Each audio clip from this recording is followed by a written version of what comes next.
Yo, yo, yo, this is DPS podcast. That's damage per second podcast. Back on a fine Thursday night. Feeling all right. Ain't that right, Game Forte? Ain't that right or ain't that ripe? What did you just say? Right. I said ripe. right. Ain't that right? Ripe? What would be ripe? I don't know. I don't know, man. You've been standing outside in the sun too long? What's up? I mean, it ain't been too much sun lately. Although it was some good amount of sun today. It was a decent day today. I was outside today. I wasn't outside, but I was outside today. You was outside, or were you outside? No. I was literally just in my yard doing yard stuff. I'm about to say, so yeah, there's a difference from being outside and being outside. Yeah, you gotta clarify that nowadays. I was outside today. yeah. If you outside, at my age, it's time to stop being outside. So yeah. You're married, SloMo. You can't be outside like that. Exactly. Some people out here married and they still outside. And they still outside.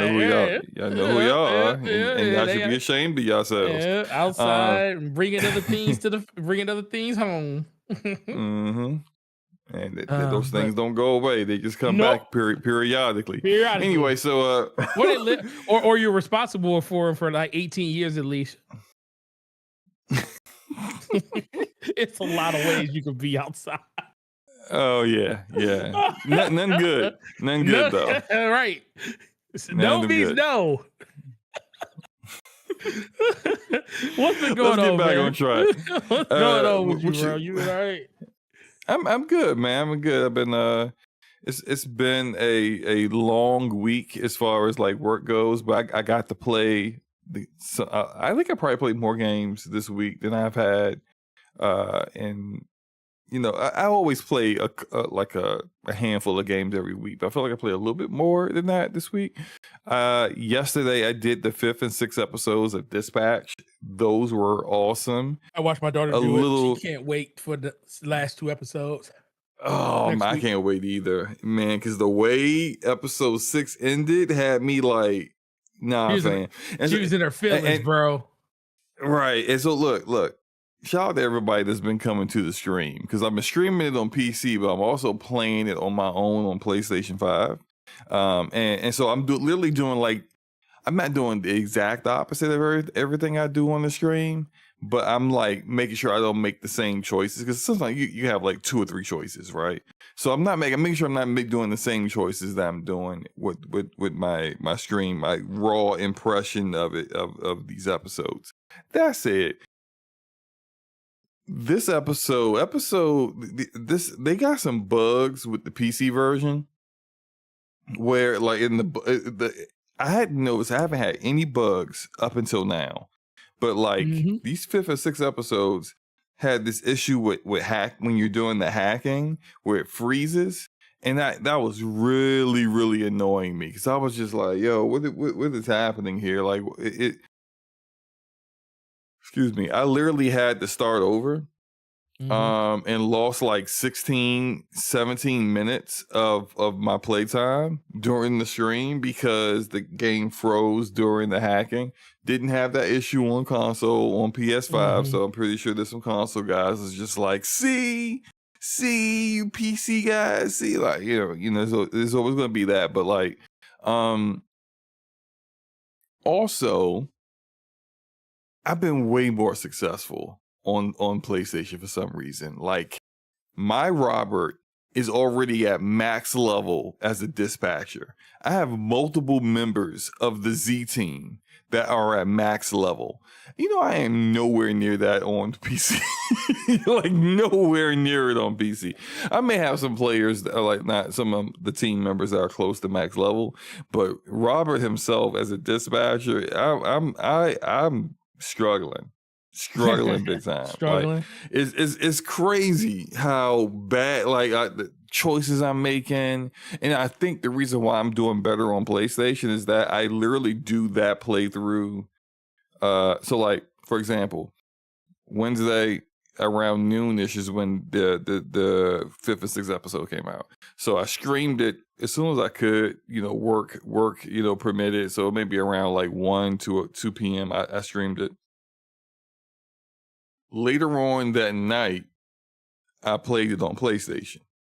And I feel like it's because I know what to expect that I'm doing so much better. Cause like I mean I had one shift as they call it, like work shift, where you're dispatching these heroes. Completely perfect. Didn't have a single failed assignment. No one got injured. Nothing. I'm just like, how come I can't do this on stream? On stream, No I look like a flies bumbling were idiot. injured in this stream. I mean, like when I'm on stream, it looked like, good God, what are you doing? It's terrible. Well, at least it was terrible yesterday. The previous ones I did okay, but just like nowhere near as good as I'm doing on PlayStation. So there's that. As you see on the Jumbotron right now is the Outer Worlds 2. I'm on the second planet. I got off the first planet a little while ago. I haven't been playing it as much as I would like to, but I think I can say definitively that like the gunplay has improved. The visuals have improved compared to the first game. The performance still leaves a lot to be desired. I think the performance could be better. You basically need frame generation to get acceptable frame rates in this game, which anytime that's the case, that's just poor optimization, and I expect better from Obsidian when it comes to that. But I think the game overall is better than the first game in a lot of different ways, except for a couple. I would say that I think I enjoy the companions. Like I pretty much have about, okay, I've got the bot, I've got Niles, I've got Inez, and I just got a fourth character. And so I got four companions right now. I like the companions from the first game more. I like their personalities more. I kind of just, I don't know, like I there's just something about these companions that they're not terrible. They're not annoying. Like you know what happens when you get some annoying companions. You just be like, nah, man, like I don't even want to bring you with me anywhere because you annoy the hell out of me. And they're not that bad. It's just they're just kind of whatever, kind of blah at this point for me. I started playing Cyberpunk on the Switch 2. Now, of course, it doesn't compare to the PC version, right? And it also doesn't really look as good or perform as well as it does on the consoles, on Xbox and PlayStation 5. But for a handheld experience, Cyberpunk on Switch 2 is better than it is on my Steam Deck OLED. I can definitively say that it's better than it is on Steam Deck OLED. Wait, you are a believer? Hold up, man. Wait. Hold on. Now look, yeah. Hold up. Wait. Hold up. I gotta. I remember when I told you that I was, you know what? I started playing Cyberpunk on the Switch, and I was like, I was actually playing it more on the Switch than I was on my PC. And now, granted, my PC is a way better experience because I can turn it path tracing and everything. But it's something about being able to play it on the go and just play it and pick it up whenever you want to. And I said, this is not a bad experience. It's like I was expecting it to be horrific, and it's not. And I just never thought. And when I know when we talked about this at that point, you still didn't have a Switch 2, so you were still like, yeah, I'll never know what that's like because they ain't gonna never bring out Fire Emblem, so I don't care. So until that happens, I don't even know what Switch 2 is. And then all of a sudden, I just thought about it when you said that. I was like, oh yeah, you do have a Switch 2 now, and you would tinker and probably play Cyberpunk on it. And hearing you say this is like, this is big because that means Nintendo I'm impressed. And Nintendo I'm not actually impressed gave, with Nintendo. I'm impressed with CDPR. but no, the fact that, but see, this is the thing we always talk about. Developers can, if they want to, they can optimize something to still look good, run great, and be very, very functional on lesser hardware. They can if they want to. And that's and like I said, that's how I felt when I played that game. I was like, this game has no business running and looking this good on the Switch 2. What you're seeing on the Jumbotron is not the Switch gameplay. Like maybe I'll record some gameplay. That's clearly PC. That's clearly PC. Yeah, it's definitely PC. I didn't want people to be like, "What? It looked like that on the Switch," and then somebody buy it and they be like, "Wait a minute, SloMo got me." Right? Like I don't want people to think that. But I'm fairly early on. I made 2 different characters, and I've been kind of going back and forth with them too. But it's the reason why I say it's better than on Steam Deck OLED is that when I played Cyberpunk on Steam Deck OLED, I felt as if I had 2 choices. I had acceptable visuals or acceptable frame rate. Like there was no like way of doing both. And I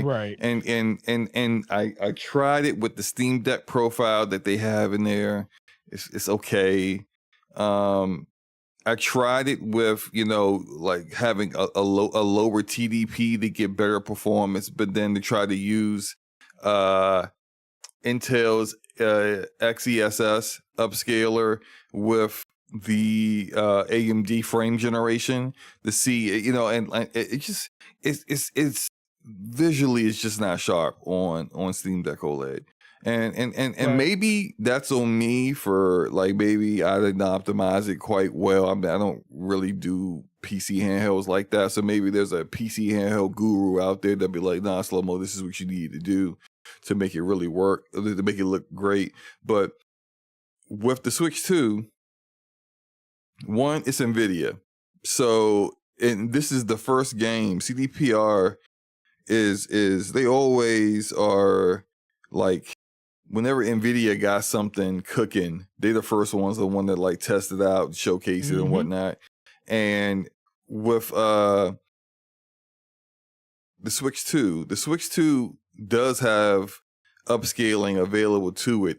It's DLSS, but it's not the kind of DLSS that you get on your PC. They pretty much called it DLSS Lite. And it's I think this might be the first game it's actually implemented in. And it really looks good. Now the frame rate isn't like, it doesn't hit 60, which is, I don't like really like, I guess you gotta kind of look at like, you sacrifice that for the handheld version. That's how I kind of look at Cyberpunk. It's like when I bought it and played it, I wasn't thinking that, oh, this is gonna be the definitive version of the game, and I'm gonna play at 60 frames per second. But I'm not playing at 30. Like I'm getting a good visual image, and I'm playing at like 40 FPS. Make sure you don't remember how you always told people in the past that I would never play at 30 frames per second. Just be careful. Well, yeah, I'm not playing that 30. But I've never been. I've never been that kind of. But I've never been that kind of like the person. But it depends on the platform.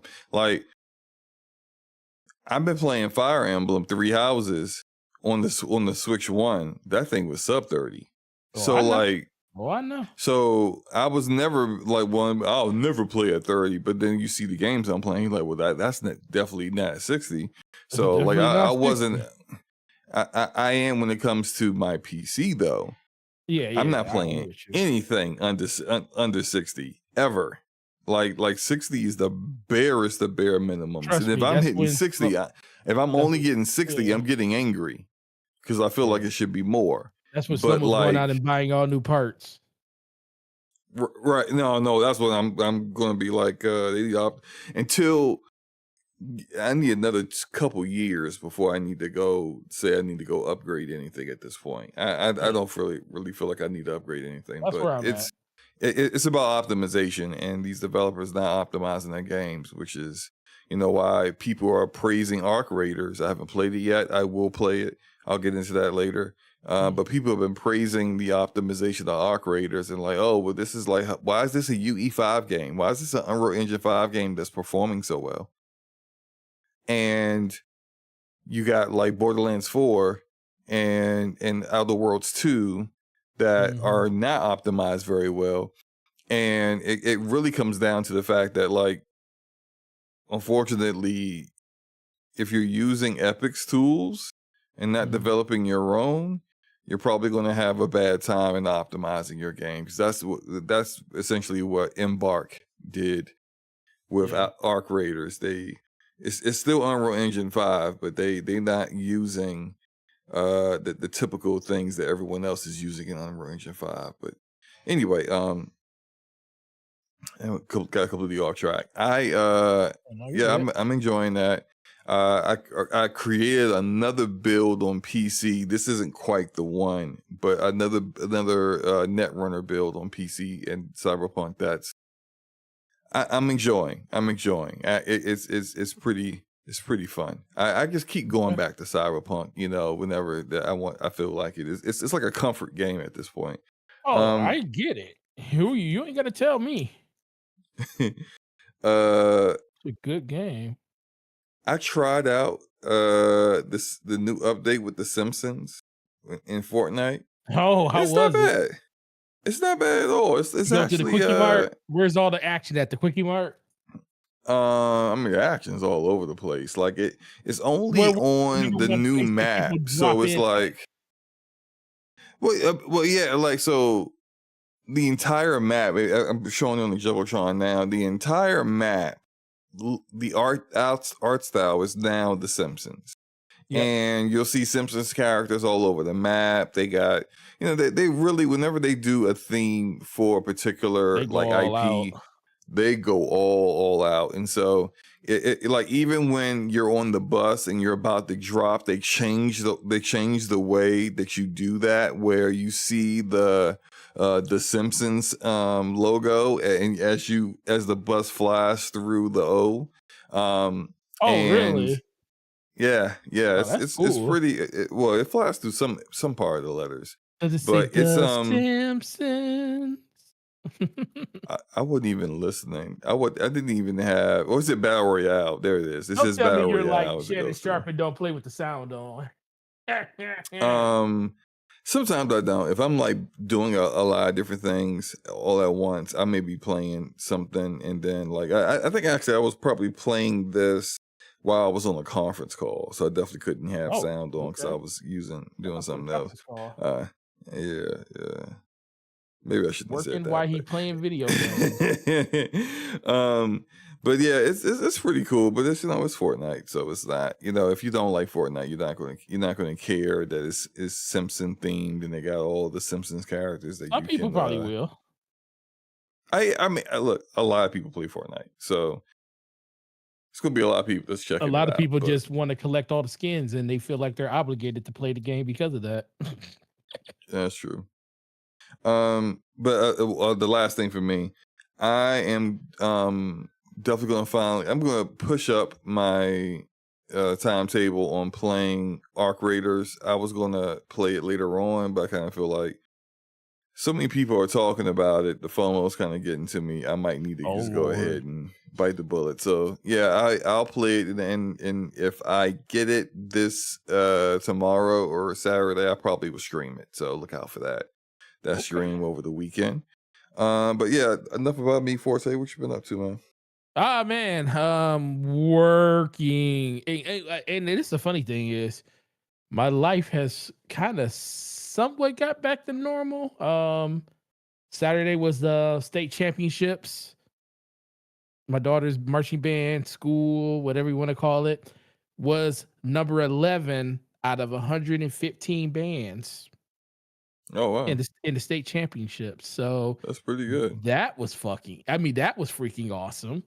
Okay, that's one. There's your one, man. Yeah, that was freaking awesome. But and that took all Saturday. So now we're in like the kind of slow period where I don't have to like be worried about a Friday thing. And only thing I got left is Thanksgiving Day parade, because they play at the Thanksgiving parade downtown. And so it's the only thing I got to deal with right now. Other than that, everything else is pretty much whatever. But yeah, man, just been playing a little bit of games. Played some more Donkey Kong. Been going through that. Trading my Xbox. Is it what then? Trading my Xbox. The Series X? I don't have a Series X no more. It's gone. So you don't have any Xboxes in your house? No, I still have an Xbox in my house. My daughter has one. I don't have one. Oh, okay. There's still one here. So you know, it's gone. Why'd you make this decision? Do you know the last time I turned that thing on? No. Enlighten us.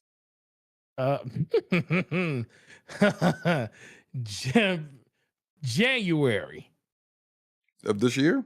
January this year. Well, at least it was this year. It was this year.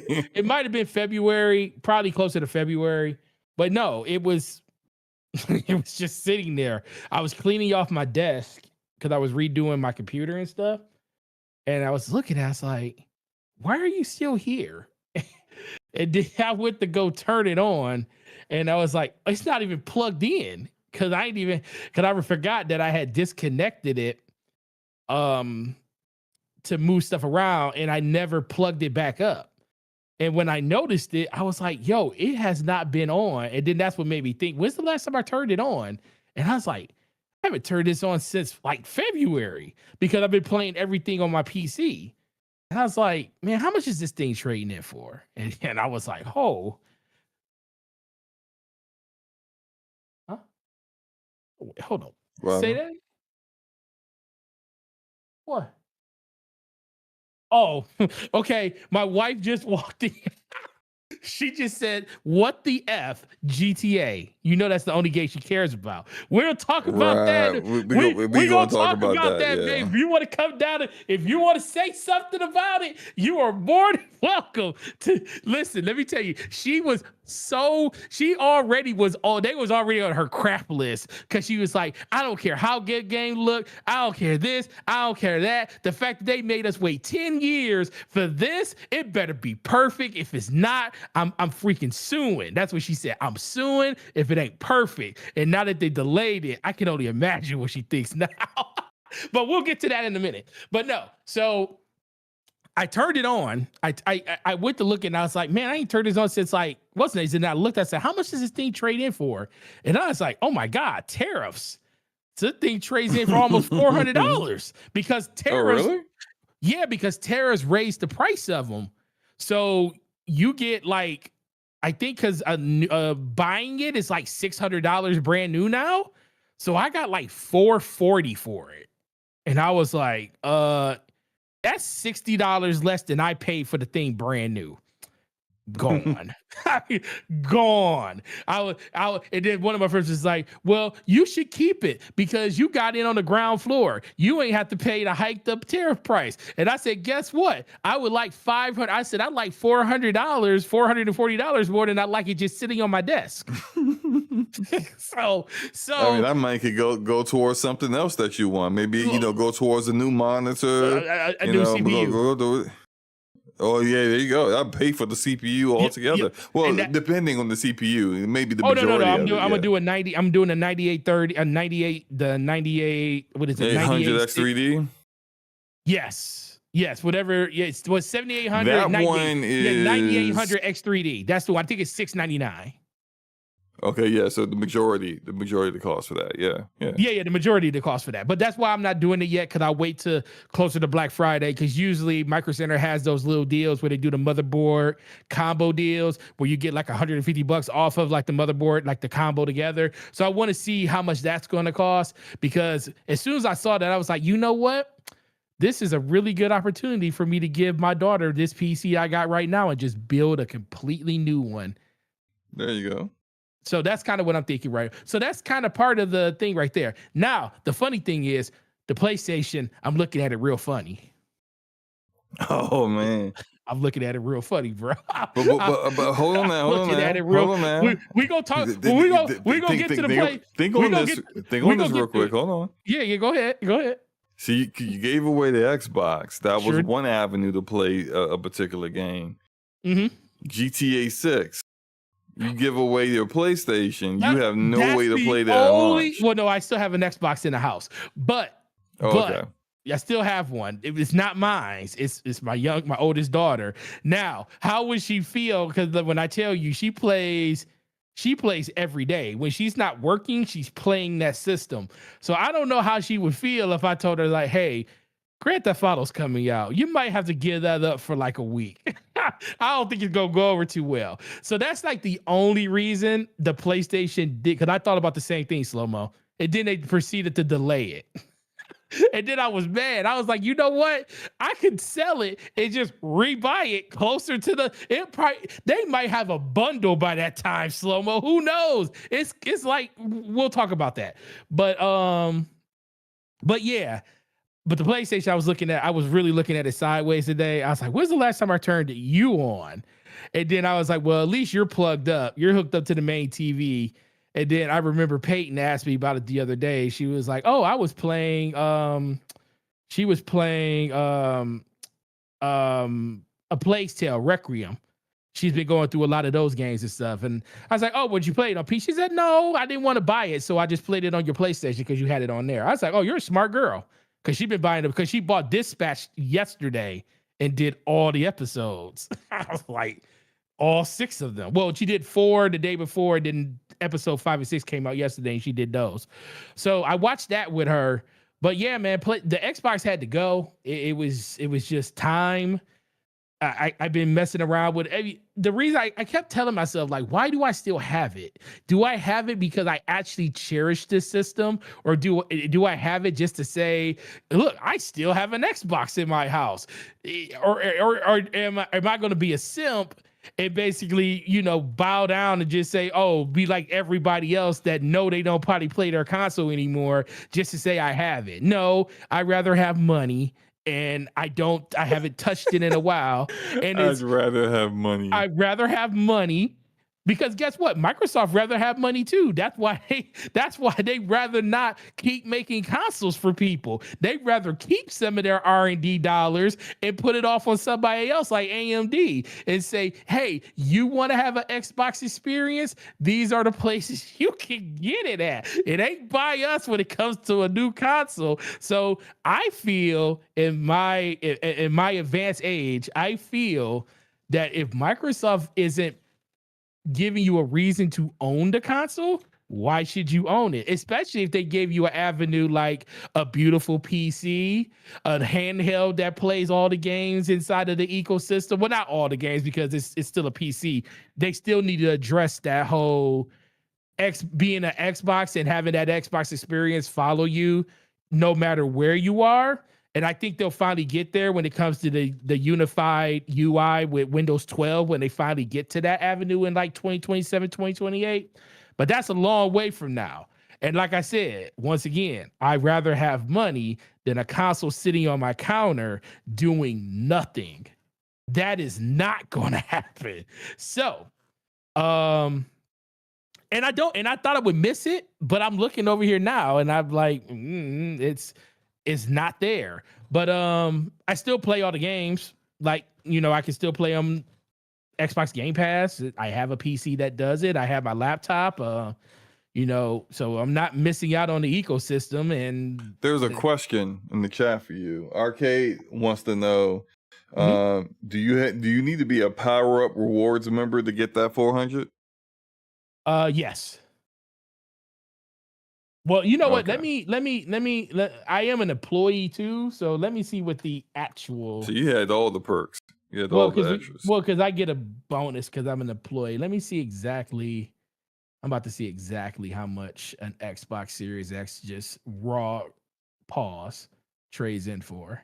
It trades in for consoles. I like and don't y'all normally do like a difference between trading in for digital currency and cash? Like cash is like significantly less. Yeah. Yeah. 250. Oh, so it's 258 regular. So 20, yeah, so extra. Oh, you know what? What did I see? This is to let you You know how said happy 440. I said for 340. Sorry, not 440. 340. Oh, okay.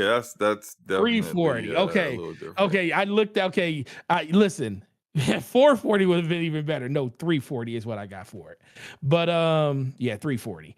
Which it was $160 less than which is more than half of what I didn't had the thing since 2020. So it is what it is. But yeah, it's 228, and then you get then I get an extra little kick because I'm an employee and stuff. So, but I think for pro, but also if you trade it in towards select things, you get a bonus too. So I would tell people if you're in that market to like get rid of it or get rid of anything, just wait till they do like promotions that allow you to get like extra money. Like the closer I put it like this, the closer we get to holiday, they're going to want more systems and more hardware from people.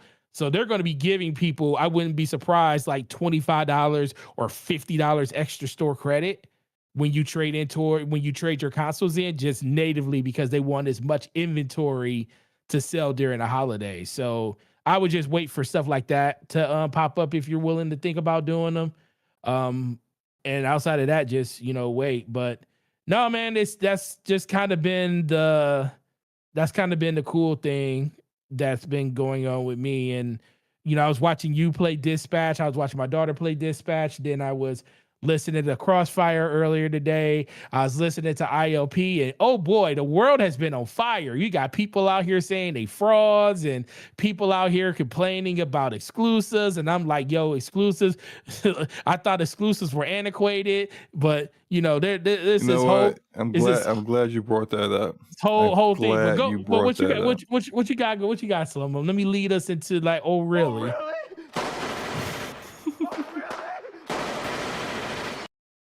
Yeah, so the Switch 2 is performing extremely, extremely well in sales right now. It has cleared 10 million sales already, Yes, which is sir. faster than the Switch 1, which Yep. is faster than the PlayStation 4, Yep. and faster than the PlayStation 5 in the same time frame. Well, Now, you people would tell you, exclusives are antiquated. Exclusives don't matter. Exclusives don't drive hardware. Exclusives don't. None of that stuff really works like it used to anymore. But who has the most exclusives, Forte? that would be the home of Mario, Nintendo. Nintendo, and Nintendo makes the Switch too, Mhm. right? They made the Switch. They made the Switch 2. They made the DS. They made the 3DS. All the systems that are in the top half of the all systems sold, with the exception of one console, which is the PS2, were all made by Nintendo. So I would pose this question to those who feel like, I hear a lot of the console market's not growing, and I really kind of wonder if people say, look, it's not growing as much as the PC market is. The PC market is growing extremely well, way faster. But Yeah. like, I wonder if some of these people just think that, like, oh, well, it's literally the same people for the past 20, 30 years that are just buying consoles. It's the same people over and over again, as if there aren't gamers who weren't even born when 2 decades ago. Like, when there are gamers that are new gamers that are coming into the gaming industry every day, and they're picking where they want to play. And some of them are picking consoles. I mean, it just is what it is. Nintendo, what is Nintendo's kind of games kind of geared towards? What audience are they geared They're towards? they're geared towards families and kids. Families and kids. So I just find it funny that there's always this talk about how the industry's doing, how the console industry is doing, market's doing. And then they never seem to acknowledge that, like, it's always like, well, unicorns, I'm sorry, Nintendo's a unicorn. It's an outlier. I'm like, okay. PlayStation not exactly hurting on the sales of PS5 front. There's only one console that's hurting when it comes to selling hardware, and I think we all know who that is. Forte, Well, what are your thoughts? What are your thoughts on the Switch 2 sales, man? Well, Switch 2 sales are awesome, by the way. It's pretty incredible. Nintendo once again has shown that, consistency and perseverance is all you need to do and have really, really kick butt IPs that will draw people in. I was actually on the phone with Attic. You can anybody you can ask this question to Attic on IOP Sunday. I was talking to him on the phone and the person was walking in and wanted to buy. He was like, "Hey, do you got that Mario Galaxy 1 and 2 for the Switch?" I was like, "Yeah." So I went to go ring it up and he saw the price. It's $70. It's $74.19 with tax, by the way. And he looked at it. He was like, "Why is this game $70?" And I looked at him and I was like, "Why are you buying it for $70?" And Yeah. he was like, "It shouldn't be $70." I was like, "Well, as long as you keep buying games at $70, Nintendo's gonna make you pay $70." And he was like, "You know what?" He was like, "You know what? That's fair." And then I looked, and then he was like, and then he started looking. He was like, "Well, I should wait. I should wait." And I was like, I said, "You can wait." He said, "It's probably gonna go on sale later." You think it's gonna go on sale? I said, "This is Nintendo we're talking about." They don't drop anything really on sale. And he was like, "Dang it, let me just go ahead and buy it." And I said, "Are you I sure?" knew. Look, I I said, already knew the ending to that movie. I literally said, "Are you sure?" And he was like, "Yeah, I'm gonna end up buying it anyway." I said, "But you were just complaining about it being $70. If you don't want $70 games, you don't support it." And he's like, "Shannon," he was like, "Listen, I came in here for this game, and I just forgot that it was $70." It's like drug addicts. You just Dog, like, this is is. killing you, right? And they're just like, "But I need it." But I need it's just, it was so it funny. is what it is, man. And Attic was like, "Oh my god." It was like this whole conversation. But no, but that's the thing though. Nintendo has a stranglehold on the demographic that they hold close to them. And exclusives absolutely matter. Now, I will say this about the console growth, about consoles growth and stuff. No one can sit here and say that consoles aren't growing. They are growing. Are they growing at a rapid pace? I don't think they are, because I think we're still, even if you go back to the PS, even if you go to just Xbox Series X and S, and just where we are at PS5 right now, and then the Switch, or even if we just go back to the Xbox One and PS4. PS4 was on, I think the last time they really put out numbers is like around 130 something million. PlayStation Switch just announced today that Switch 1 is at 154. So that's like 100, that's like 200 and I'm waiting for somebody at Sony to pop out and say, "Hey, somehow we didn't even realize it. More consoles for PS2. There's how many? How many can I say? 2.3. We found 2.3 million PS2s. So we can bump that number. Like, stop it. Stop it. No, cause they moved the goalpost when it was at 154. Right, like said, you are we delaying 6 million more consoles all of a you sudden are anywhere. delaying the inevitable. They are going to catch you. It is not even going to be close. But that's the thing though. But when I sit there and I think about just the generation the PS4 was in, 154 million switches, 138 to 140. What'd you say? 140. So that's 290 million consoles just between PlayStation and Switch, or PlayStation and Nintendo. And then Xbox, who knows? We'll just give them 50 million, even knowing that's kind of a hard move to say that they sold 50 million consoles during the Xbox One generation. That's kind of in line with every generation we've been in with Xbox, PlayStation, and because if you think about it, 360 generation, Xbox sold 182, PlayStation not 182. They wish they sold 182. Xbox sold 82 million, PlayStation sold 86 million, Nintendo was like around 110.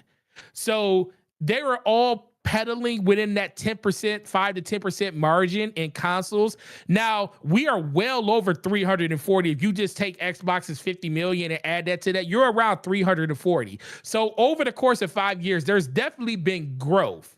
I don't know how much growth we are going to continue to keep getting, because the more people that come into that, like you said, there's always going to be new people getting a Nintendo platform, because that's kind of the system we always kind of just default to as a all family. I'm saying is that there are people who are coming in and there are people who are coming out. Exactly. You know? And that's the thing I want people to kind of understand. It's not this linear thing that will say, oh, we're always going to have people, growing the console market. There's going to be people that's coming and going, and a lot of people, instead of leaving consoles, they're just leaving gaming, they're just going over to PC. That's why you're seeing the biggest growth on the PC platform, because all the people that were playing on consoles before are moving over to that.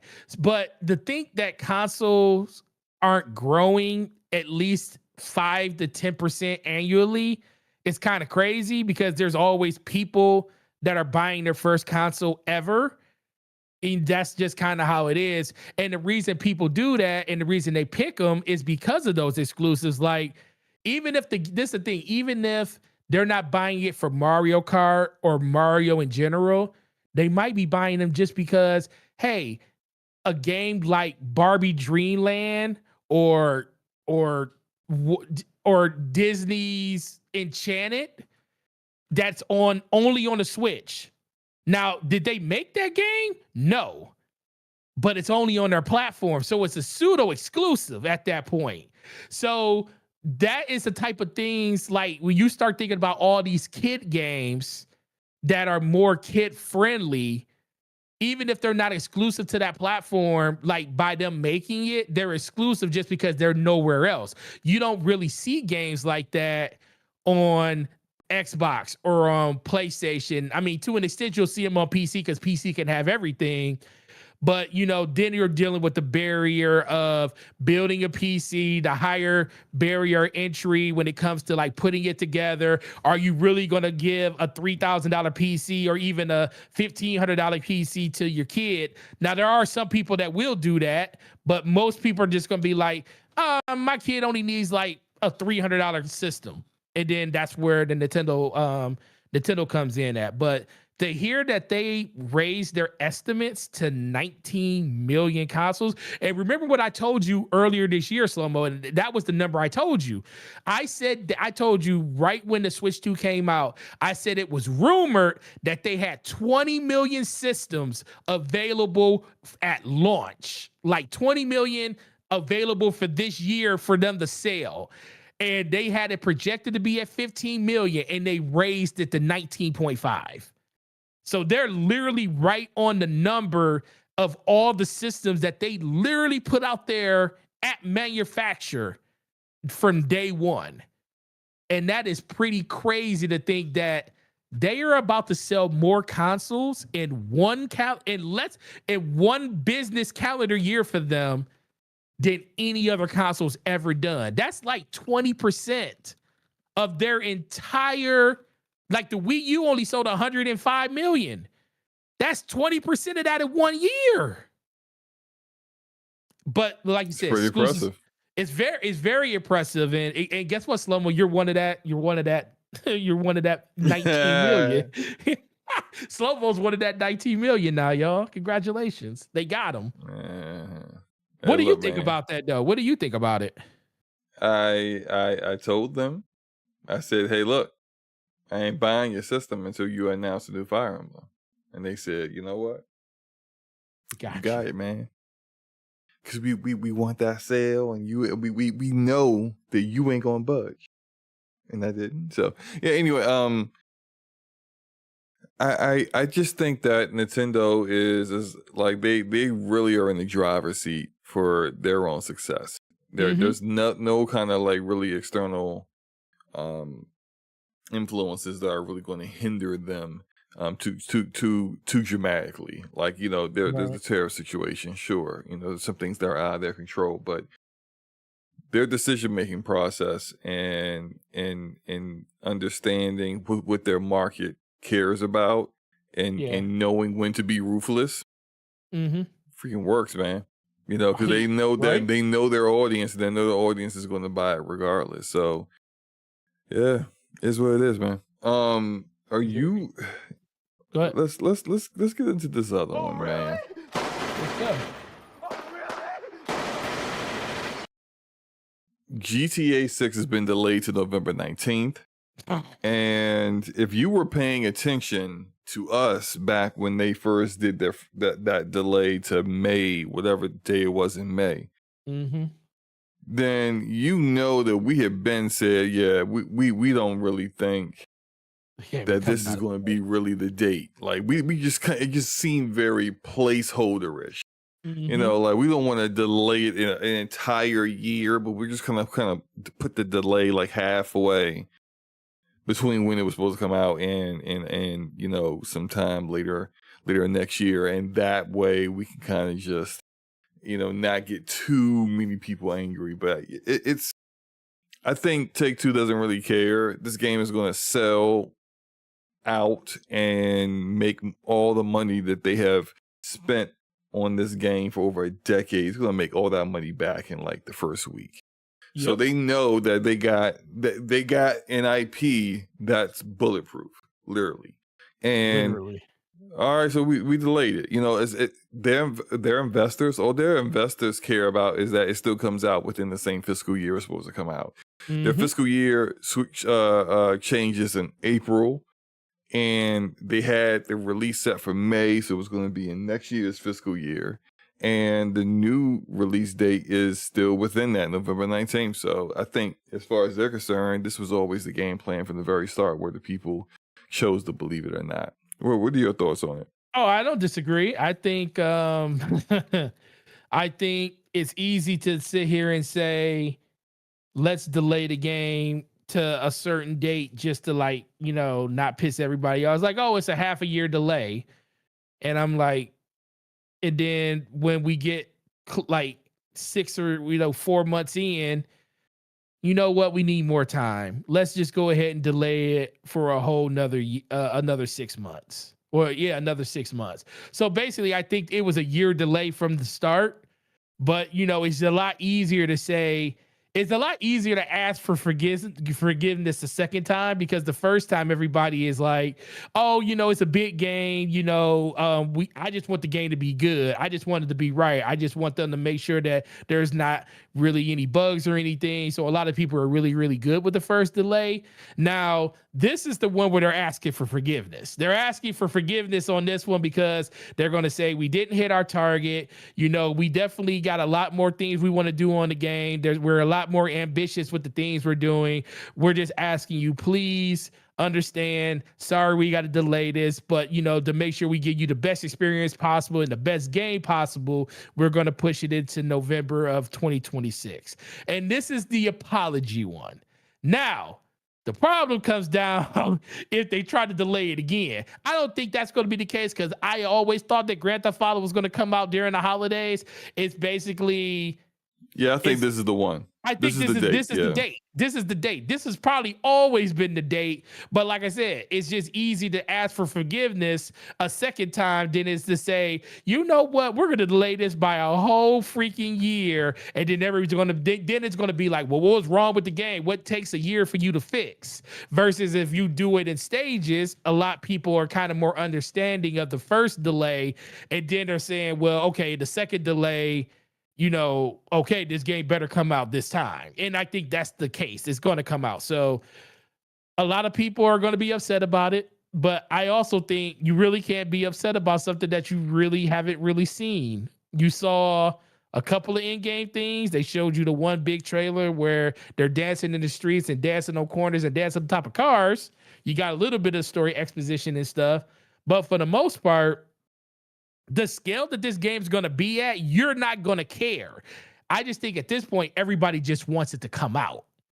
You know, they Yeah. just want to see it. They want to play it. They want to experience it. They want to be there. They want to be the person that says, I was there when GTA 6 came out. That's where everybody is right now.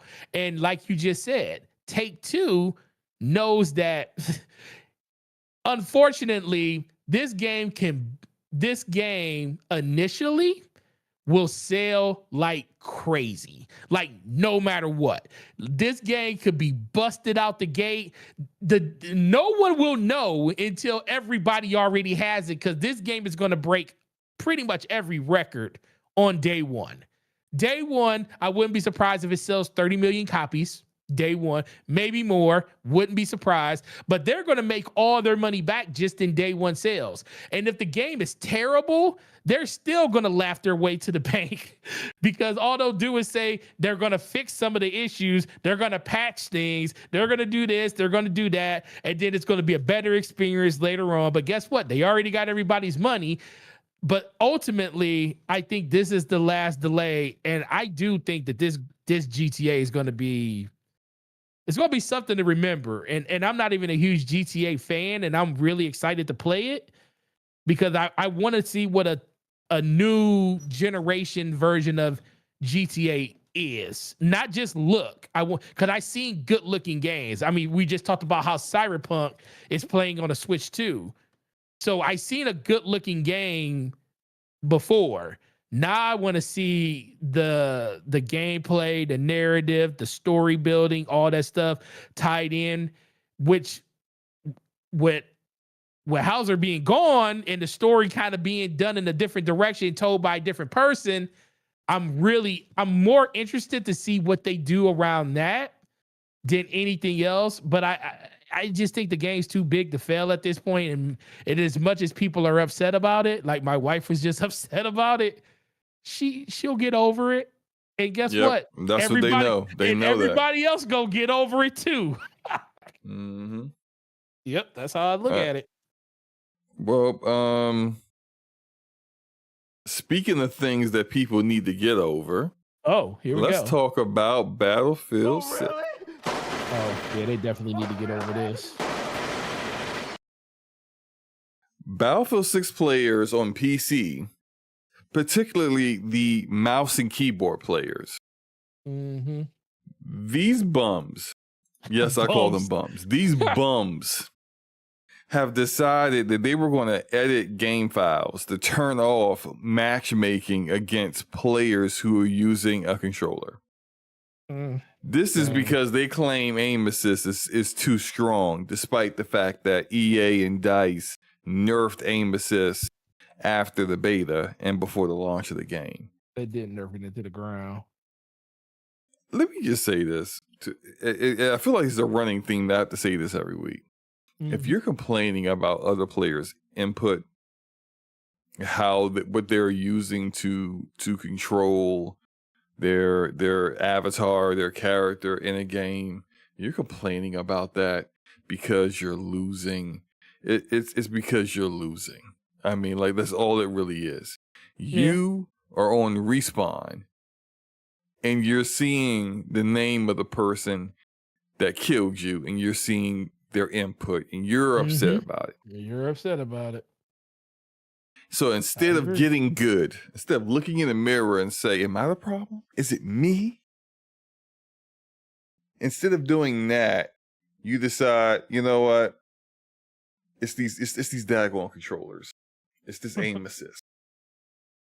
Let me just edit out, game files to make sure I don't have to see these people anymore. And it's given loser. It's really not a good look. And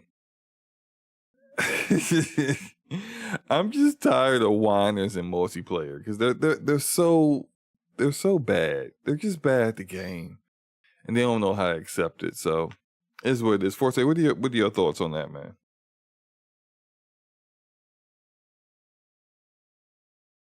Forte, did I lose you? Oh, I just muted myself. I thought I was muted, and I just muted myself. No, you're not wrong. I think in general, it ultimately keeps coming back to PC gamers are some of the most fickle people that I know. Sensitive. Very sensitive. Fickle, yes. They're fickle. Fickle, yeah. They're very sensitive. They're very territorial. They don't feel like they feel like anybody that comes into their domain and tells them what they, how to do this and how to do that, they always kind of look down on you. And when you say you play with a key, and this ain't all PC gamers, because me and you are both PC gamers, but that I also know that just because you play on the keyboard and mouse don't mean you're good. Just because you play on a controller doesn't mean you're good. It just means that the person that's complaining about it isn't good, or they don't want to be better at it. It's like, dude, there are people that can run circles around you with a controller. There are people that I would not, if I've never played against Shroud. Never. Shroud plays with a keyboard and mouse. I can only imagine. In my mind, I don't think I would be able to compete with Shroud on a consistent basis. I think I would die more times than not playing against Shroud, because I know how good he is with a keyboard and mouse. Because let's be for real here.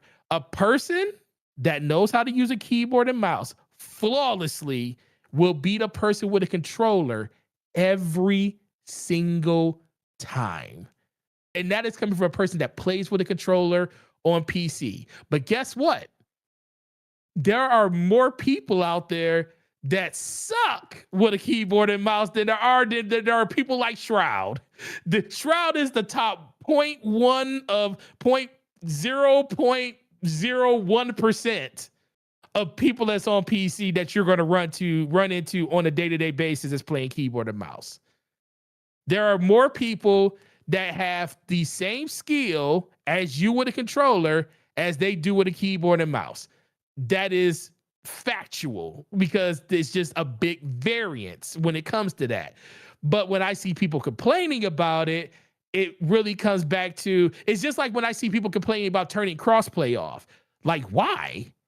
You don't want to get better? You getting tired of the They don't want to play with those disgusting PC cheaters. The disgusting PC cheaters, or the PC guys like, I don't want to play with people that play on controller. No, it's because you getting bodied out there.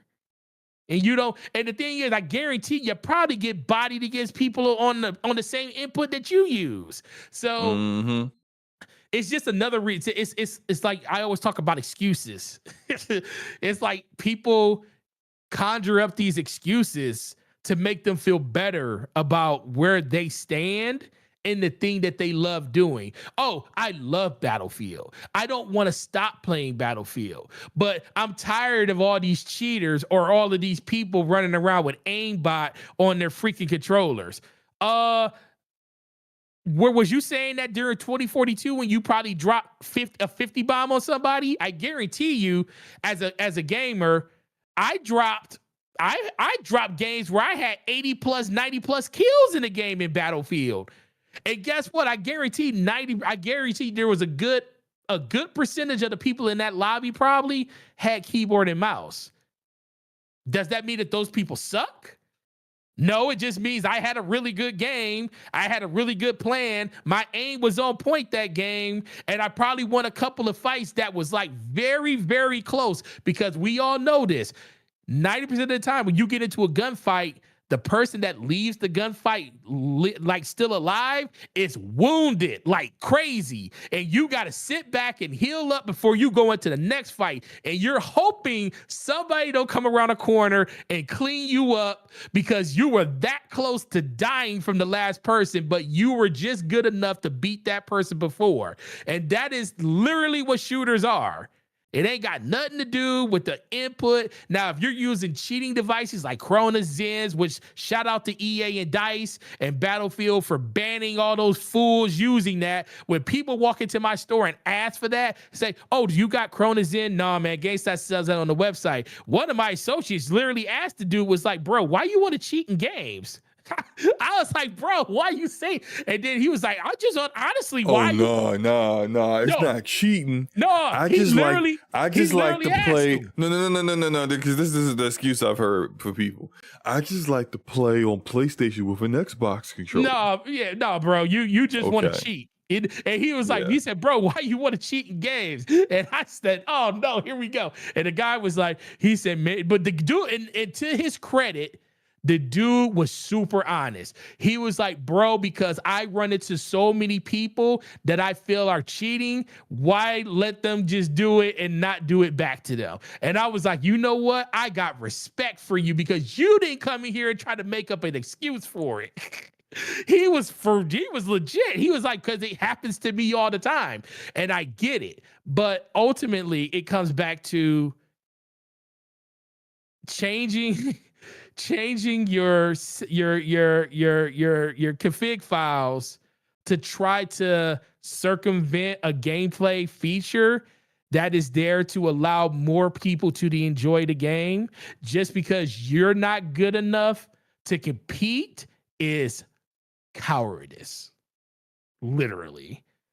But to each his own. I don't have to play against you because at some point I'm just going to be out of your skill. And that's another thing. People just don't realize those people are going to be out of your skill range anyway. Let those people, like, listen, if I sucked, I want to go in there and suck as bad as I can so the game could put me in a sandbox with people that suck just like me. And then I can feel like I'm doing better because that means the people that I lose to or the people that I feel like got aimbot on their controller, let them go deal with somebody else. And then at some point in the future, maybe I'll get good enough to feel like, oh, maybe it wasn't the fact that they had aimbot. Maybe they were just better than me. And then you'll get better by playing people that are, it's so stupid. But that's how I feel about it. It's like the biggest rant I'll have because I've never truly understood the whole thought process of people play shooters. It is not like you're playing a single player. You're playing multiplayer. That's in the competitive part of the game, and then you complain about the input device that people are using. That's not a cheat. It's built into the game. It's not like Battlefield 2. People like this, Forte. People like this will always find something to complain about. Oh yeah, absolutely. It's always someone else. It's never them. It's always them for the most part. Yeah, usually, yeah. I can go down. Are you done? Yeah. You go down. I was just thinking like this isn't unique to Battlefield. I remember when people were talking about how they were slaying people in Halo Infinite when it came out. Like, I'm out here dropping 40 bombs on Halo Infinite, and I go look at their KD, and I'm like, against who? A .68. Who you dropping 40 bombs? Like, are you out here just gaslighting yourself up at this point? Because I don't see a 40 bomb in here. I see what that 140 bomb must have came against all your friends that you are clearly better than, but then everybody else you played just destroyed you. Like, did the other team have 343 in their name? Bro. Let you know that's a bot. Bro, and then the last thing I'll say about this is it's about being humbled. No, SloMo, I know this about you. I know this about myself. I don't like getting destroyed in a game. I hate it. I feel like a piece of crap after somebody. Like, I don't even want to play the game no more. I just want to get off and just not play. Cause I'm like, yo, that is stupid and I'm better than that. But sometimes people are just better than you. They're just better than you. And then it just comes back to, what are you going to do? Are you going to, especially if you like the game, are you going to figure out the mechanics of the game to do it better? Are you going to go look at a video that tells you about movement in the game? Hey, if you're struggling on this one map I play on is my bugaboo. okay, what are the choke points? Why do I keep, the thing is, why do you always run to this corner knowing that it's a good chance your head's going to get taken off? I just don't go there. I just don't go there. And then do something different. It's like those are the things you kind of got to think about when you're playing the game. Yeah, it's cool just to pick a controller up and go into the game and enjoy it and have fun. That is something that we all do. But then when you start complaining about the things that people are doing in the game that aren't illegal, that is there for everyone to do, that's when I have an issue, because I'm like, bro, just get better. And all of us, we hate, and they made it a huge meme by saying hashtag just get good. I truly, that's what it is. It's not even a sugarcoat. You just got to get better. And that's it. And if you get better, then you'll be the one that's like ignoring all of this stuff. So we play Call of Duty. I am not the Call of Duty gamer that I used to be when I used to play Modern Warfare 2, Modern Warfare 3, even Black Ops 2. I am not that person anymore because I kind of just stopped playing that type of Call of Duty game. So when I play it because SloMo plays it. SloMo kid, he knows I can't stand Call of Duty because I can't stand the gameplay anymore. It's like I used to love it, but ever since I started playing Battlefield, I like that gameplay more. So I'll sit here and complain to SloMo about all of these things in the game, but the first thing I'll tell SloMo is I got to get better. I got to slow down. I got to take my time. I got to do this. I got to do that. And then every once in a while, something stupid will happen, like a person pulling up a freaking 50 cal 2 feet away from me and is sniping me with it, and then I lose my mind because that's stupid. But other than that, I just know that I just ain't as good as I used to be. And I look at SloMo play and I'm like, I remember when I was that good, when I could just clear a room out, run in, turn on a dime, drop to the floor, take this person out, switch to my handgun, kill this person. And every once in a while, I do that and I get that feeling. And then SloMo says, bro, Forte, that game was wild for you, bro. And I ain't gonna lie, I feel good when that happens. And then it makes you want to try harder.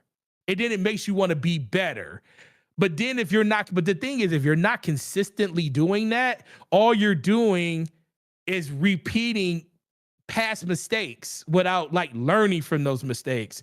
So that's why I try not to complain about the things that I can control. I can't control a person pulling a sniper rifle up from 5 feet away and shooting me with it. I can't control that. That is the stupidest thing in the world. But I can control not running around a corner blindly and just running out in the open. I watch so many people run across a wide open map. like there's a wall and like there's a wall there. Like, bro, I can see you. I could have shot you 10 seconds 10 seconds ago. But it's kind of crazy, but that's kind of how I feel about it. I will always rant about people emotions and their feelings about shooters because that is my favorite genre to play, just like it's one of your favorite genres to play. And I just want people to just understand it. Sometimes it's not the game, it's you. Truly you. That's it. I couldn't say it any better. We just gonna move on because I think you killed it, man. Oh, really?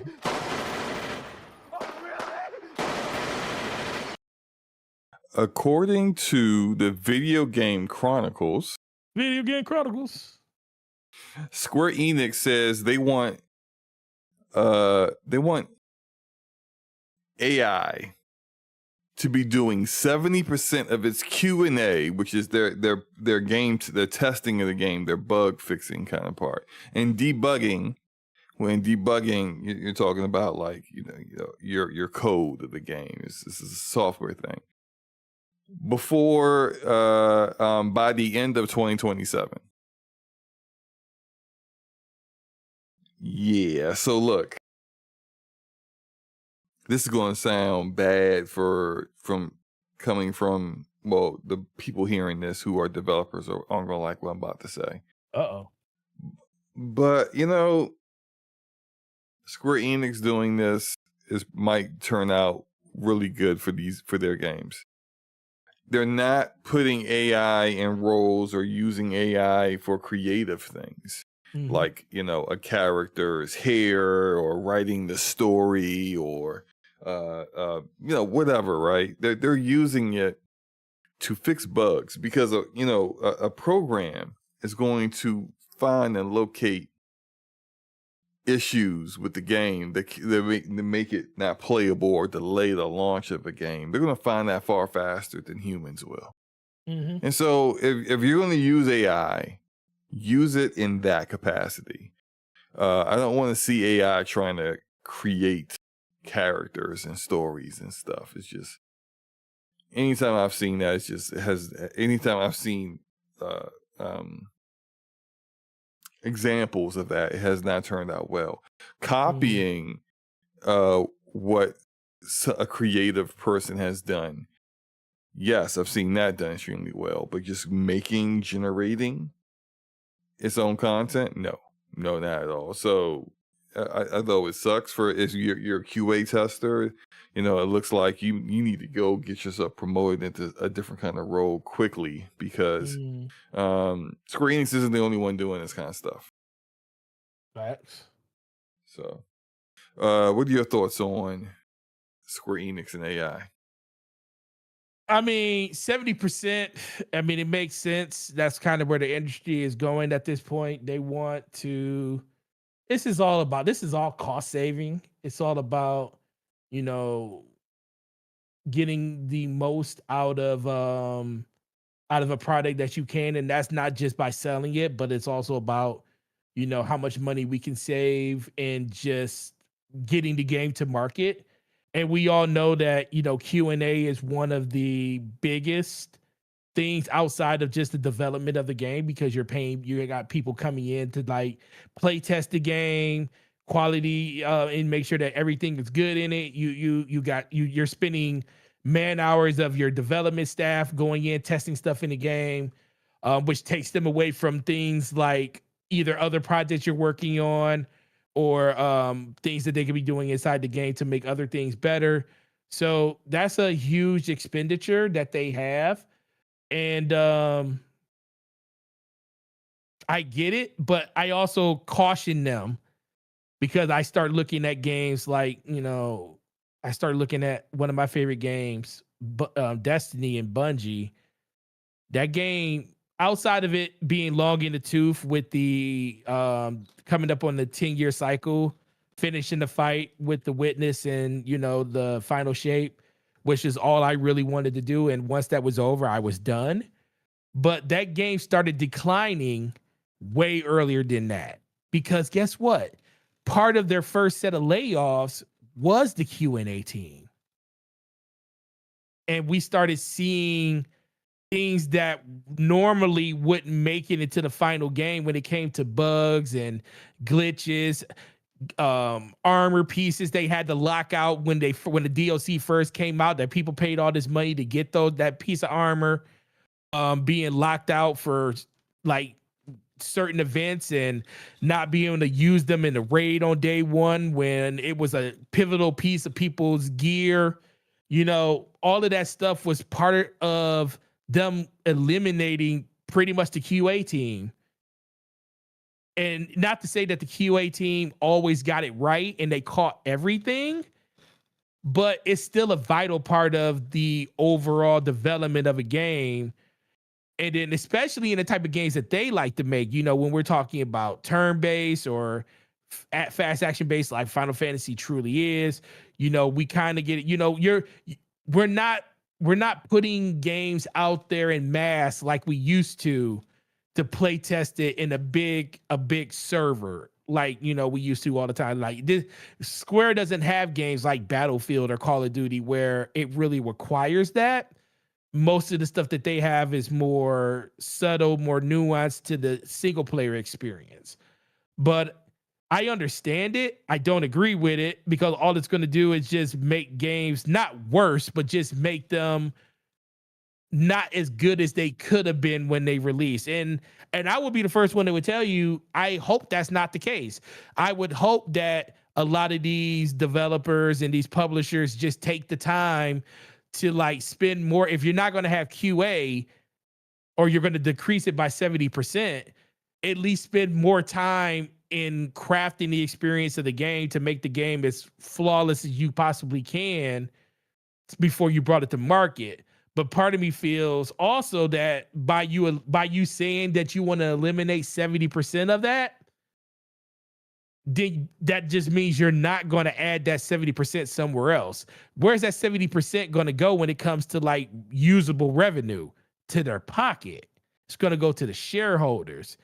So I just feel like at a certain point, this is just a net negative for the gamer, and it's all positive for the publisher. And like I said earlier, and I'll let you take it, that's the thing I think they need to really, really worry about, because if you start bringing out a bunch of games that are consistently not up to snuff on day one and they're broken or issues, or we're doing things like losing losing our like how Outriders was like people couldn't even log into the game for a whole month. When they did log in, they didn't have none of their gear. Their character was sitting naked on the screen, basically, with a diaper on. And that's an issue. But the problem is not the problem. The positive thing about this is there's a lot of games for people to get distracted by. Now that's a positive for the gamer. That's a positive for us. Because if your game isn't working, it's not like we don't have anywhere to go. But for them, that is the bad side of it. So I need them to truly think about this and say us saving, whatever that number is in that 70% in revenue, in making and developing the game, is it worth the option of losing gamers to other games when the most hardest thing in the world as of right now is to keep people in your ecosystem as long as possible? Everybody's fighting for time in their games. Are you willing to give that up to save a little money? And only they can answer that. And if this is the case, they kind of made the answer for themselves. But then don't be surprised if people don't play your games for a long stint of time, if there seems to be things wrong with them because of this decision. Agreed. I will say this though. I do think that I do see some benefit to it. It's not. It doesn't. It's not all negative. It's not all negative. Like, I mean, there are, we know devs who, they don't really do Q&A, but they got other roles in companies and making games, and they're on more of the creative side of things. Right. And I just hope that remains the same. That, like, if you're going to use AI, use it in a way where we don't have to see it try to be creative, we don't have to worry about that. We can just, go ahead and fix the game, fix the bugs when it comes out. Hopefully, it's doing the same work that your QA teams are doing, just faster. I feel like the rest of this entire screen podcast is going to be about PlayStation. So let's just go ahead and rip that Band-Aid off.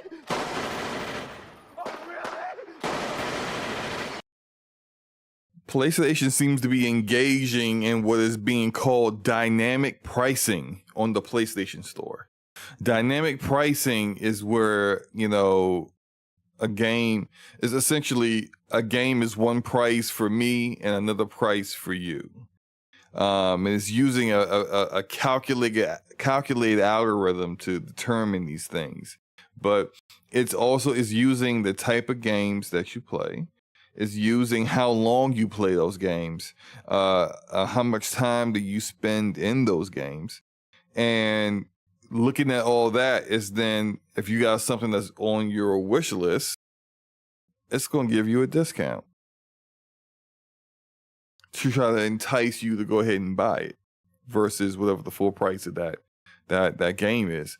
I think this is just smart. I think everyone should do this. Look, get something. You know, be like Denzel. I'm coming out here with something. I'm leaving here with something. Like, don't just let money walk out the door because it's not at that customer's price, what they think that the value is worth it to them. Yeah. If we're talking about Spider-Man, and matter of fact, I'm gonna put on some Spider-Man because I said that. We're talking about Spider-Man. And I know Forte does not like Spider-Man, did not care for those games. And I enjoyed them. Price should be different for me than it is for him. Yeah. For Forte, they need this dynamic pricing. It may show up to him, hey, like it's $15, $20, 20% off. You know, what are you gonna do? For me, it's gonna be it's full price, fool. Because they already know I'm sold. So I think it's just smart to kind of do these things. What do you think?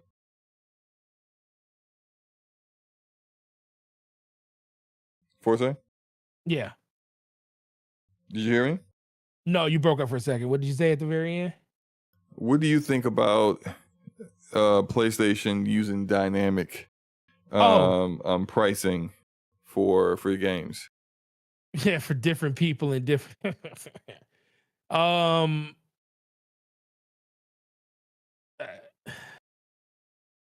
See, if it was.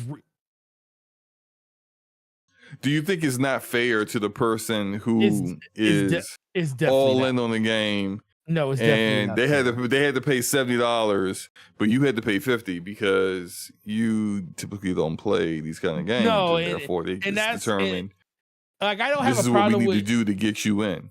Yes, here's the thing. I don't have a problem with dynamic pricing of games when it's the same game across the platform. Like, pretty much like how Nintendo does with their dynamic pricing, where Mario Kart can be 80, but Donkey Kong can be 60, but then, Donkey Kong can be 70, but then something else could be $50, or like how Kirby can be 50 or $60.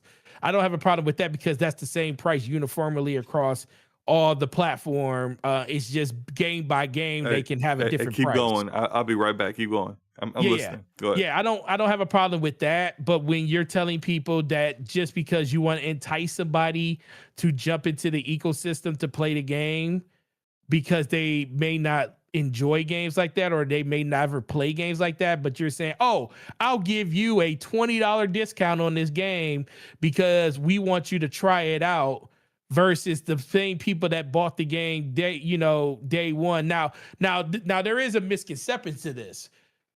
I don't mind people getting a discount on the game after the game's been out for a while. Like, when I played Destiny, I didn't have problems with people buying the Destiny 2 collection that came with $300 worth of DLCs that I paid $300 for at one time, and they got the whole kit and caboodle for $60. I didn't have a problem with that because that was something that I experienced. It was you'll never get the same experience as a player that I experienced playing those games at the time that I played them, versus you're jumping in and you're just basically getting the DLC and everything and all that stuff at a cheaper price, but you're not. The chances of, I'm not gonna say the chances, but the proposition of getting people to want to play that content with you is the problem. So, I don't have an issue with that. But when you're telling people games that are typically brand new, may have been out like a month or 2 months, and you never played Grand Theft Auto, and then Sony implements this and they allow Take-Two to come in, it's like, hey, why are you not playing Grand Theft Auto? Oh, you never played a Grand Theft Auto game before?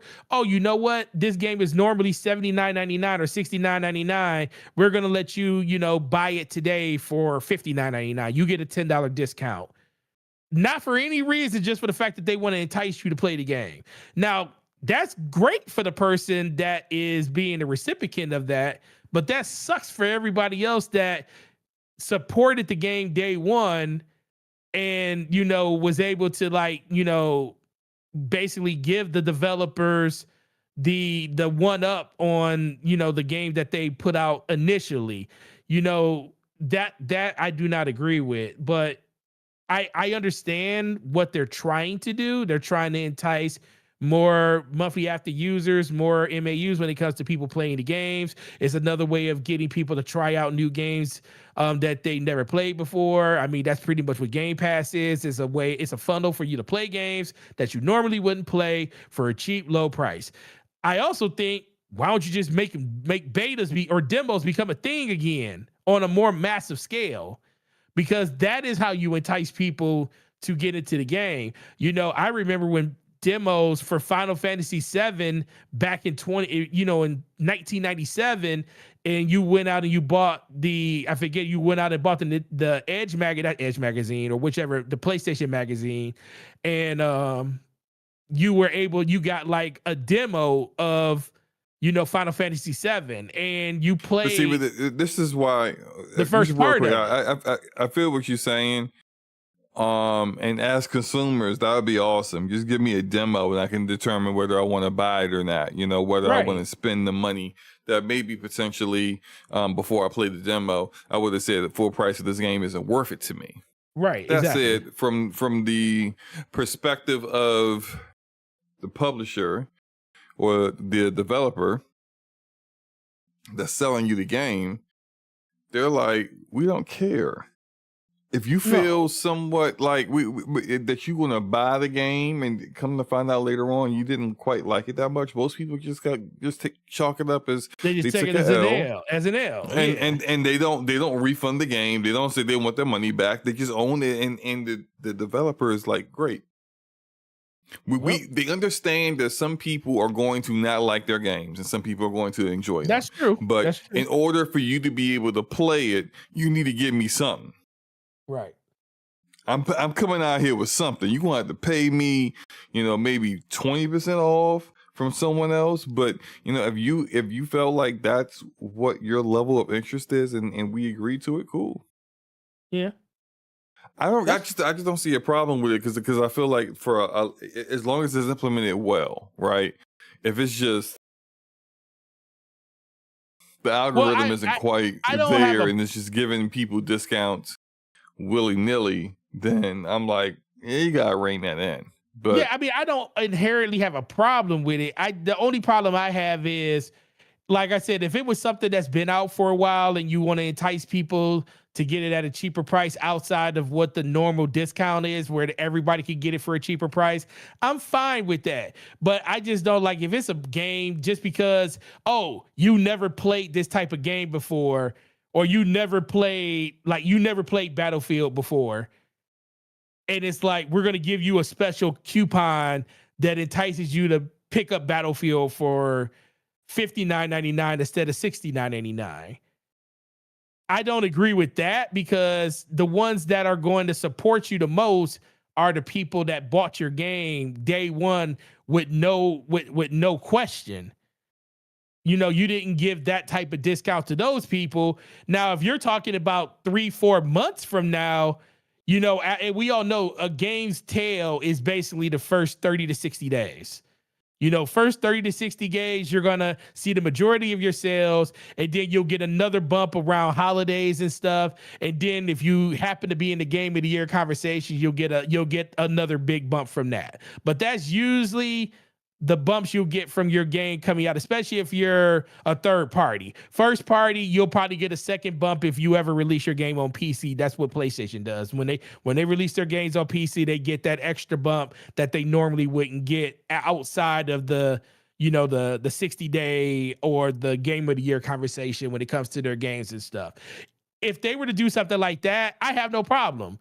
But if they're going to use that as a vehicle on day one to say, oh, this game has been out a week, you never played a game like this. Like, they have all the data. They know the type of games that everybody plays on their platform.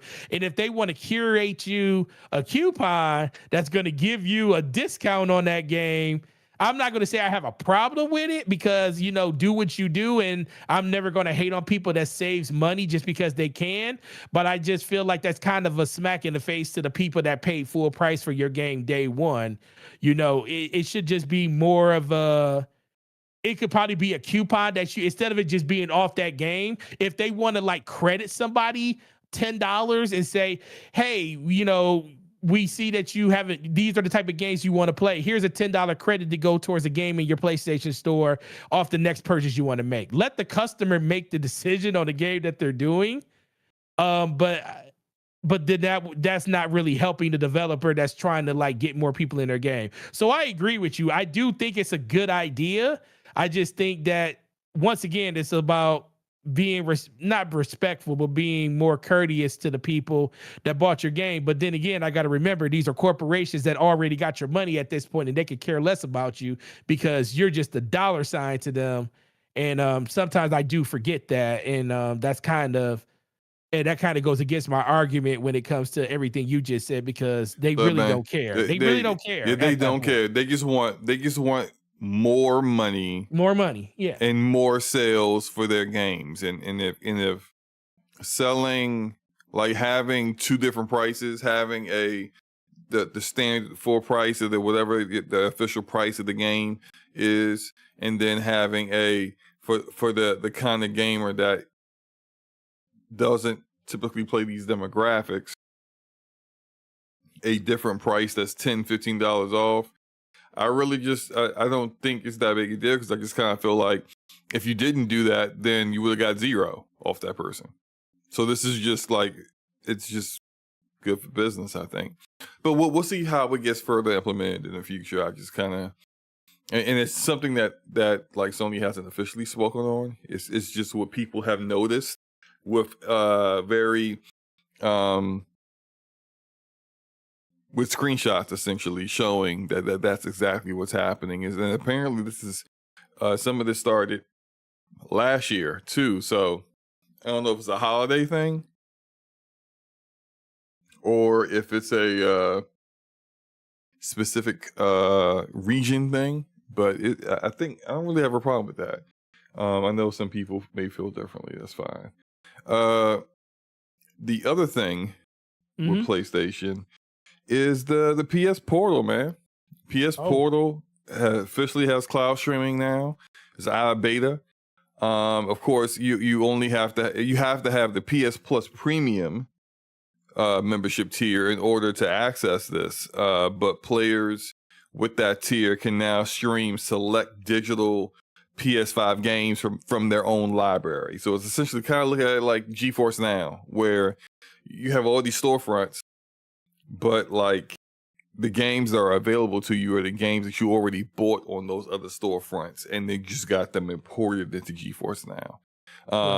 This isn't quite like that, but it's like that to a degree, where these are games that you own already, or you have access to through PS Plus, through Extra or whatever. Like they always doing stuff like that, but like essentially they're available to you, the stream on your PS Portal, which is something I think should have been there from the start. That should have been there day one, but fine. You know, you've made improvements over time. That's fine. I saw a lot of talk about this because I guess the whole talk is centered around the fact that there were certain fanboys that was just like, ew, cloud gaming. And then now this comes out and they're like, oh, they're championing. Oh, I can't wait to play X game. And some people are like, whoa, wait a minute.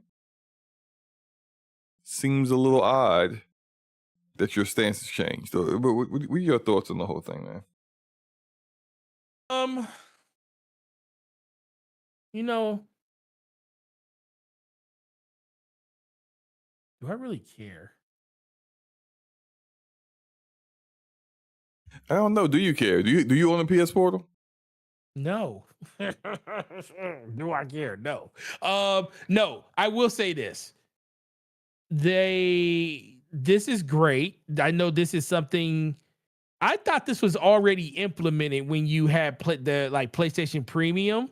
you could already stream. Is it that they just opened it up to all the games now instead of just the streaming ones, or are all the games now available to stream that way?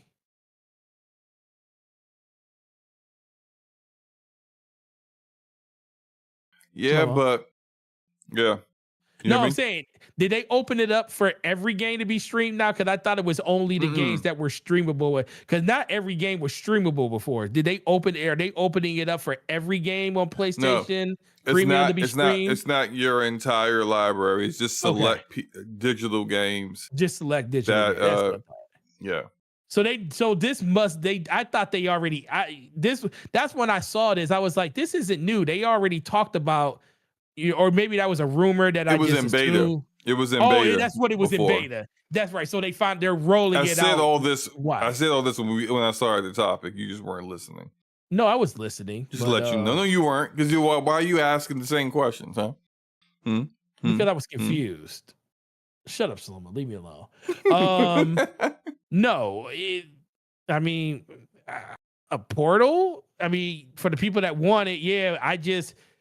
I also got to realize that for them to make this decision and really go full forward with it, there's a lot of people that don't mind streaming. And I will say this, I have an associate that works at my store that has his portal with him all the time. He plays Monster Hunter on it. He played Astrobot on it. He played Ratchet and Clank on it. He even played Spider-Man on it while he was at work on lunch and stuff. And and I played it a couple times, and I was like, even on our crappy Wi-Fi at work, it was pretty good. So as long as you got the internet connection, I think it's a really, really good avenue for you to be able to play your games and stuff. And that was with him streaming, from his PlayStation, of course. Now, this is just native, just streaming the game, period, from the cloud, from the servers that they have in the cloud, which you would think would probably be a little bit more powerful than what your regular PS5 sitting on that network is.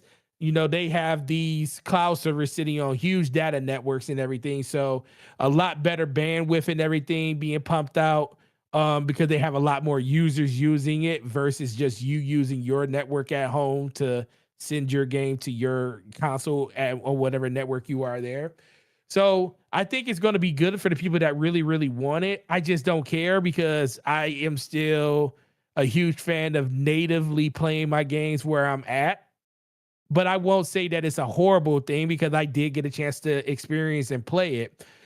But this is a great addition to their service. I will say that because I really didn't see what the huge benefit for PlayStation Premium was outside, because they don't give you like day and date games, which they don't have to. They don't have to do what Microsoft does.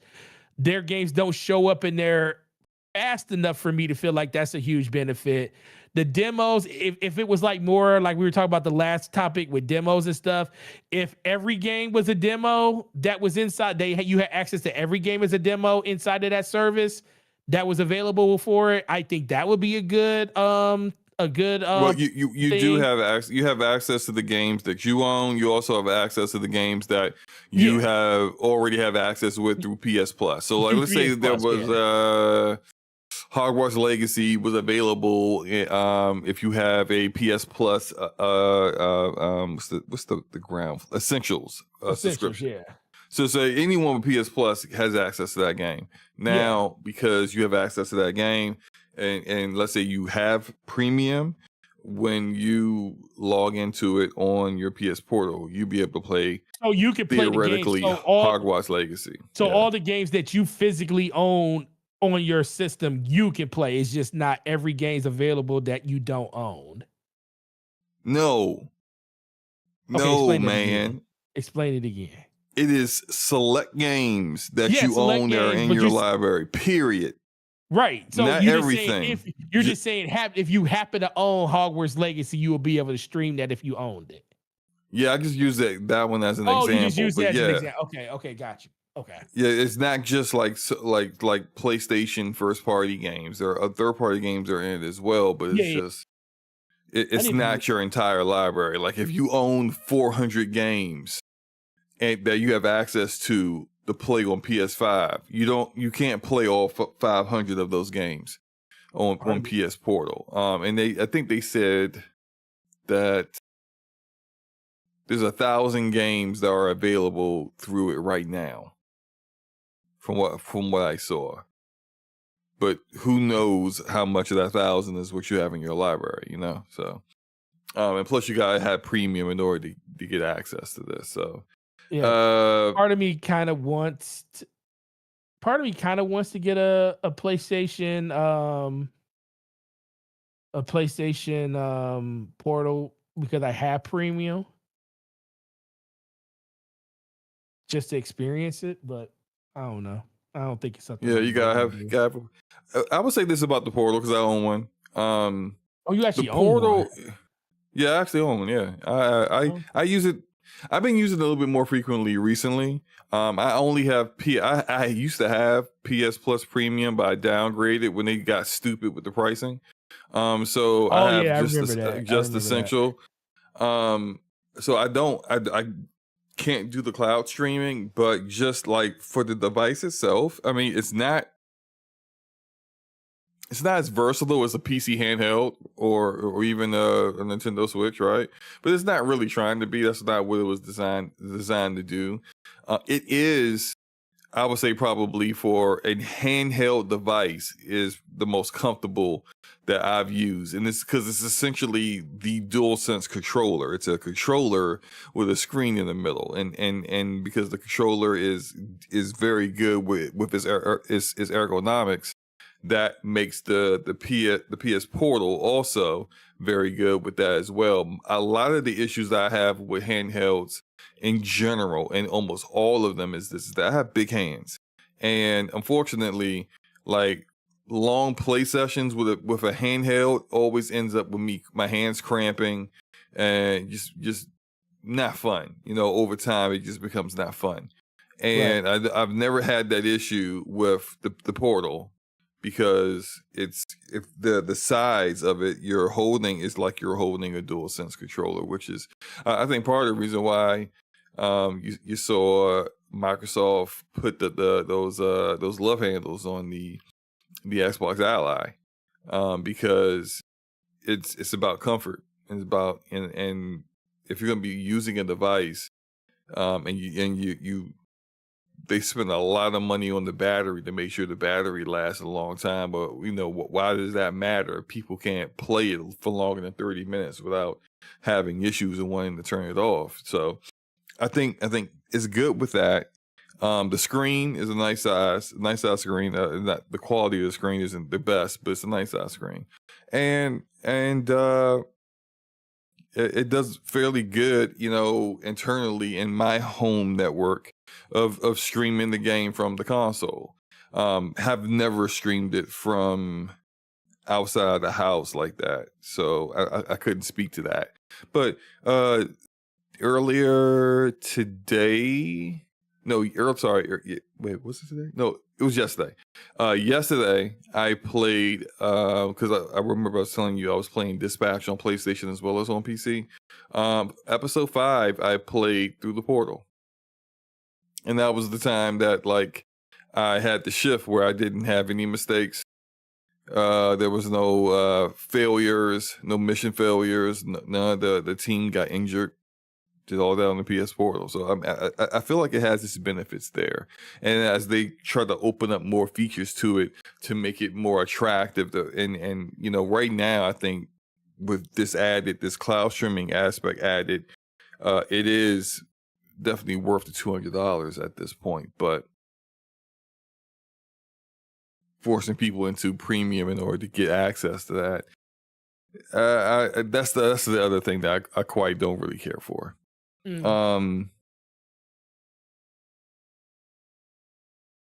Anything else you want to say on this before we really get into the last topic here, which is still PlayStation? No, I'm good.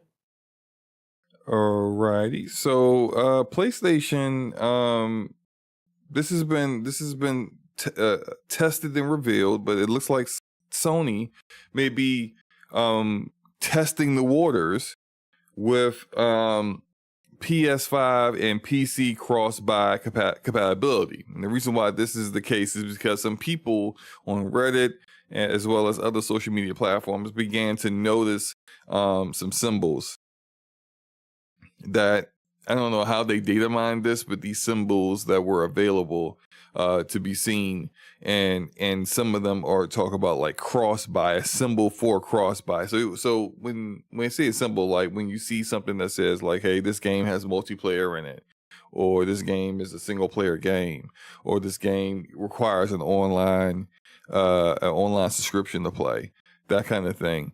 Like, this is labeling these games and how you may own them, and one of those labels said cross buy. So that got a lot of people talking. Some people were saying this is not, it's not real, it's not real until Sony says it's real.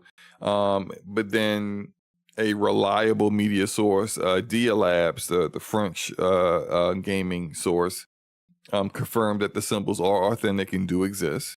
And so that kind of begs the question, what does this mean for PlayStation in its future? Because PlayStation has been talking about how, like, it's PS5 first, and we put our single player games out on PS5 first, and then eventually they'll go to other platforms. For the most part, they're usually talking about PC at that point, sometimes Switch, and then of course you got Helldivers 2 on the Xbox. But PlayStation first has always been the move for them. First, I want your thoughts on this before I kind of like dive deep into that, because I think I might be a little bit long-winded when I speak on it. But what are your thoughts about this, just in general, and what do you think it means? It means that, the funny thing is, I don't think it means as much as most people think it means. It's not like they're, this also could just, I think this also is like a strategy. We've been talking about PlayStation having a launcher where they allow you to, they have a hub on PC where that stuff could be, be shared over there with, pretty much like how, when Xbox talks about cross buy, they don't talk about cross buy with Steam and Xbox. They talk about cross buy with Xbox and PlayStation, or Xbox and the Windows Store. Like, you buy it on Xbox, you can still play it on the Windows Store, which is still their own ecosystem. So technically, you would think, well, if you bought it there, you would automatically have it in the other, because it's all in the same ecosystem. The only difference is the PC isn't a native hub for Xbox games. So that's what they kind of talk about. So I kind of more lean to the fact that I think we're getting closer and closer to PlayStation having a unified service where they have probably a launcher that allows, their games to be simultaneously played on console and PC, with the same login information. So I think that's probably more of what's going on here. But I do get how some people feel like this is like more of PlayStation saying, we're not really, as much as we're about PlayStation first, we're also about making more money. And I've always said that, if you put your games out everywhere sooner rather than later, you will still garner the sales that you want on your PlayStation platform. But even if you don't, you'll just gain those sales on the PC too, because some people say, well, they already do that by putting their games later on PC. But there's a big swath of people that once a game's been out for a year and a half, and it still hasn't come to their platform, and when it finally does come, they just are kind of over it. It's like the hype for the game is kind of down. Now, that's not for everybody. Some people will still buy the game, in evidence why they still put the games out on PC, because they do see a uptick in sales. And this is the things. Some sales are better than no sales. And if your game is just sitting on your PlayStation and you're really not getting any hits or any type of bites on the game on the console anymore, then it would behoove you to bring it over to PC to see if you can entice some PC gamers to buy it, which they're actually doing right now. But I just think if they was to release a little bit more closer to each other, that the hype for the game would just still be there for till the console for the people that want to play on console, but for the people that have a PC, they would do the same thing because I can see like right now you were talking about Dispatch. You bought Dispatch on Steam and you also bought it on PlayStation. Now that's crazy because you could just use 2 save files on your PC and not mess up one save file and still can enjoy the game and have a completely different gaming experience on your PC. But I wanted to support the But devs, you so wanted that was me. exactly. But you wanted to support the devs, so you went out and bought it again on a PlayStation. Now there are way more people like you out there than I think a lot of people give it credit for, and that's why I feel like I actually think it's the opposite. I think it's more the opposite. people like you think it's less people. So look, let's break it down. No, go ahead. I'm a double dipper. There's a lot of people that are buy double a dippers. game. Yeah, go ahead. I mean, relatively sure, but I don't think the amount of double dippers on PC and PS5 are enough for them to not do this. Because if you think about it, this definitely seems to lead towards them creating their own launcher. Because you couldn't put your games on other storefronts and then say, oh, well, you had cross-buy, so you get access to that game on Steam. Valve is going to be like, well, wait a minute, I didn't get my 30% for that. Right. So no, he or she will not play this game, your game, on my storefront, and I didn't get paid. I don't care what they paid you on PSN. Right. So clearly, this is going to be something that, if it's all true as it looks, is showing towards a PC launcher for PlayStation coming soon at some point. Right. Now, if you decide, say, to go Wolverine, for example, Wolverine's coming out next year, and let's say you got the PC launcher already out, and they have not said anything about day and date for PC games. Right. Over all of them. You know, they only said it for live service stuff, multiplayer stuff. Wolverine's not that. Wolverine's a single player game. So let's say Wolverine doesn't come out to PC until 2027. Right. Sometime in 2027.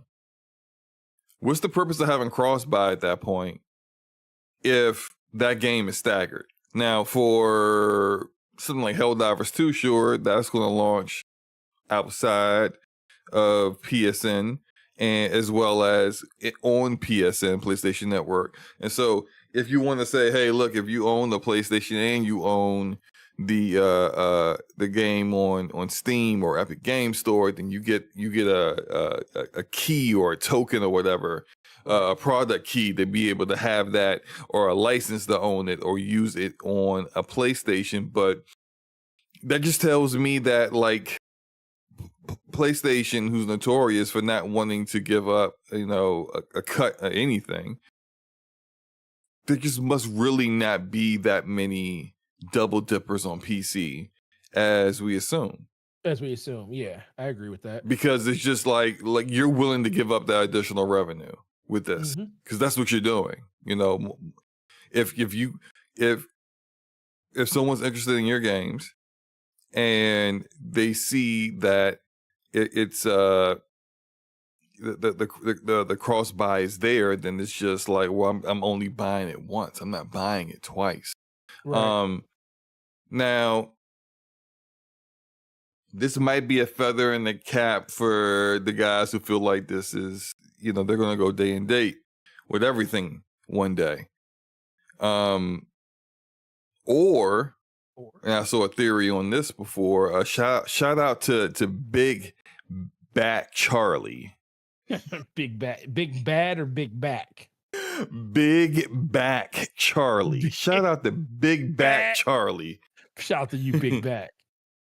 Shout out to you, bro. Big Back Charlie said this, and Charlie said that, what if to entice people to use their launcher, it's day and date for these games in the launcher, but on Steam and Epic Games Store everywhere else, it's still whatever delay period that you would normally get. Guess what? I'm in. If they were to do that, I would buy all their games on PC day one. I would literally do that. I would do it. If they do this, if they did that, they would be killing themselves on PC. Yeah, they would be. Think about how PC gamers are treated at the Epic Games Store. From money-having, timed exclusive games. Mm-hmm. They take pride in not buying anything from the Epic Games Store. Mm-hmm. If Sony did this, their PC launcher, their app is dead on arrival because PC gamers don't like any hint of exclusivity on the PC platform. They don't like any of that. So if you're doing any of that, they're going to pretend like, go ahead. I don't think, but the difference is, it's not like Epic. Because I agree with you. If they were doing that like how Epic was doing, remember when Borderlands 3 was Epic exclusive and it didn't show up on Steam it was like Epic exclusive for a whole year, and then people were mad, and then they just didn't buy it on the Epic Store and they just waited for it to hit Steam a year later. I agree with that because that's not Epic's game. Like, you're money-having their game. Now, if PlayStation... but look, it's the same thing. It's the same thing with EA and Ubisoft. EA and Ubisoft did this with Ubisoft Connect and EA Play. They had their game exclusive to their launcher for a period of time, and then it shows up on Steam later on. I feel like part of the reason why that Prince of Persia Lost Crown game did so poorly on PC is that it wasn't available anywhere else but the Ubisoft Connect. Yeah. So if you do this, you're basically either completely turning off some PC gamers who just won't buy your stuff indefinitely just because you did it, or the ones that will buy would be so few. It's just like it's just not going to be worth it. It's not going to be sustainable if you do that. In my opinion, I don't see it as something that we've seen with PC gamers, how they can get organized and just choose to make an example out of it. And that's happened to them already with Helldivers 2. They don't need to do that again. And all the other PC launchers, they're now all putting their games day and date simultaneous releases on Steam as well. So it's just like everyone has learned their lesson. Steam is the big bad boy in town, and you can't go up against the champ. You might as well just ask you this: if Rockstar give them 30% and get your game sold. Let me ask you this: if Rockstar was to have their own launcher and release it inside their own launcher for not Rockstar, Take-Two had a launcher, because Rockstar does have a launcher, but it was exclusive to that launcher and you couldn't launch that launcher inside of Steam. How do you think that game does on PC? Say that again. If Rockstar Rockstar has their own launcher for GTA. Now, that launcher can still be used inside of Steam. Like, it just sends you through the social club on Steam. Yeah. So it still launches through Steam, but Rockstar has a launcher that you can use separately or launch through Steam. What do you think happens with Grand Theft Auto if they turned off the ability for you to use Steam as a launcher, but you had to use the Rockstar launcher to launch GTA? What do you think happens? Well, do you think that's the one game? Do you think that's the one game that could survive? GTA, yes, that's the one game that can survive. Everyone else, survive. Yeah, like Sony does not have, like, Sony isn't. They don't have that kind of cachet on PC at all. You know, right. like they, so they wouldn't be able to do anything like that. I agree. And for that, I know there's some people that think, well, maybe this is something to do with the Portal, and I would say no, because the Portal now has access to a storefront, but it's just PSN. It's just So PSN, why yeah. would you call it cross buy when technically like the portal isn't really considered like a real handheld because you can't natively install and download games to it. So like it's just an extension for the most part of your actual PlayStation. So Right. yeah, I don't see that happening. This is definitely has something to do with PC. Yeah, I agree. They're not really set up. Oh, real quick, shout out to Erodimus, who has become a part of the infantry. And so he is now a channel member. Shout out to Erodimus for that. If you guys want to be channel members, you just hit that join button. It's right there. It's somewhere. I don't know where it is. I'm not looking at a screen that's running the podcast to see it, but it's somewhere over there close to where the subscribe button is. Go ahead and do that. And Erodimus wants everyone to know that he is just supporting Forte here and not Bad Knee Whale SloMo. So Well. okay. That's how you feel about yourself? Myself. Bad knee SloMo? I didn't say that about me. I'm just saying. I'm just making sure that you got to remember that you are a person too, SloMo. Well, I try to be. Other people don't. Recognize my humanity, but that's fine anyway. I recognize your greatness.